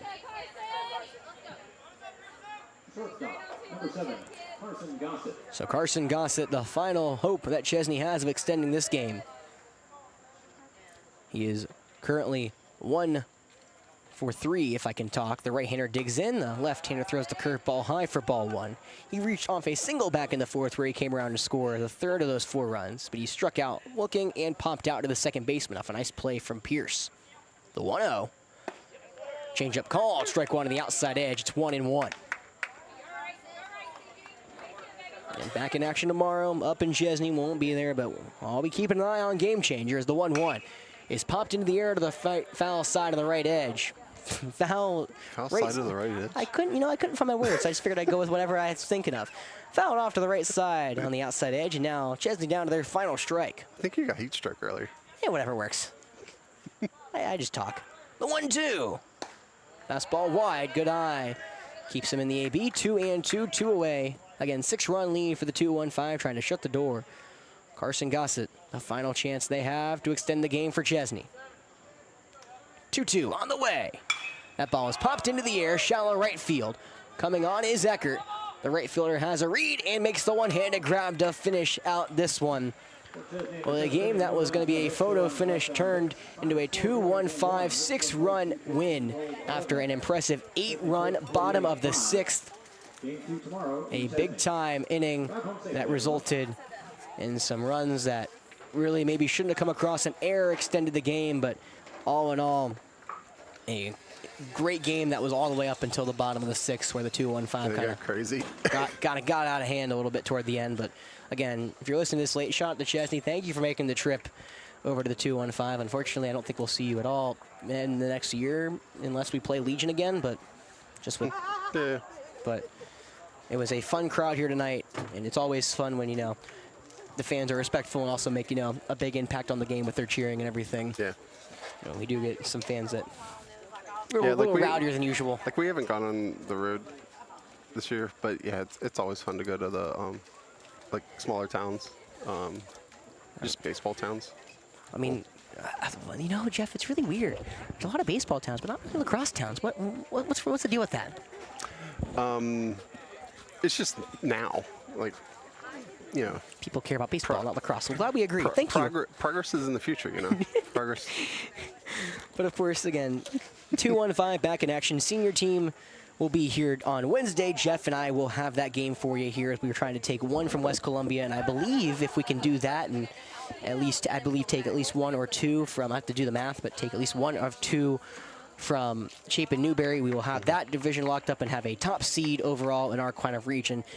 Not the same rules as this one. That's more of a high school playoff style with a round robin-esque, not round robin, but a two double elimination style bracket. Yep. So that will be the first round of the senior team. Of course, we hope to see the gold team back here, hopefully next week. Yep. They play the winner of Fort Mill, and I believe it's Inman who's playing them. I'm not. Oh, really? That's off top of Dome. I could be wrong, but I'm about to find out. It's another good baseball town. Well, it's not a good lacrosse town, but I respect it. Actually, isn't it Boylan Springs High School? I don't know, actually. I didn't, unfortunately, I didn't look into Inman, so. I guess there might be an Inman High School. I don't know. That would be a small high school. No, Boylan Springs is up there. Let's see, Fort Mill. Spartanburg just has huge high schools. Well, if I can find there it is. Fort Mill Post 43 Junior Legion. They beat Greer 10-0, so it was Greer, excuse me. It was a very good senior team, but their junior team has not had a great season, unfortunately.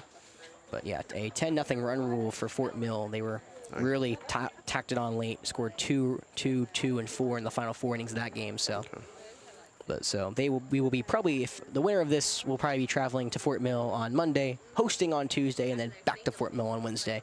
Of course, unless Greer can pull back-to-back upsets, which unfortunately just isn't likely in AAA Legion. Yeah. Usually the disparity between there's some good 1-4, so some really good 2-3 matchups like you just saw here for most of this game tonight, but the 1-4 ones are pretty out of reach. Yeah. So awesome. All right. See you Wednesday. Yeah, see you Wednesday.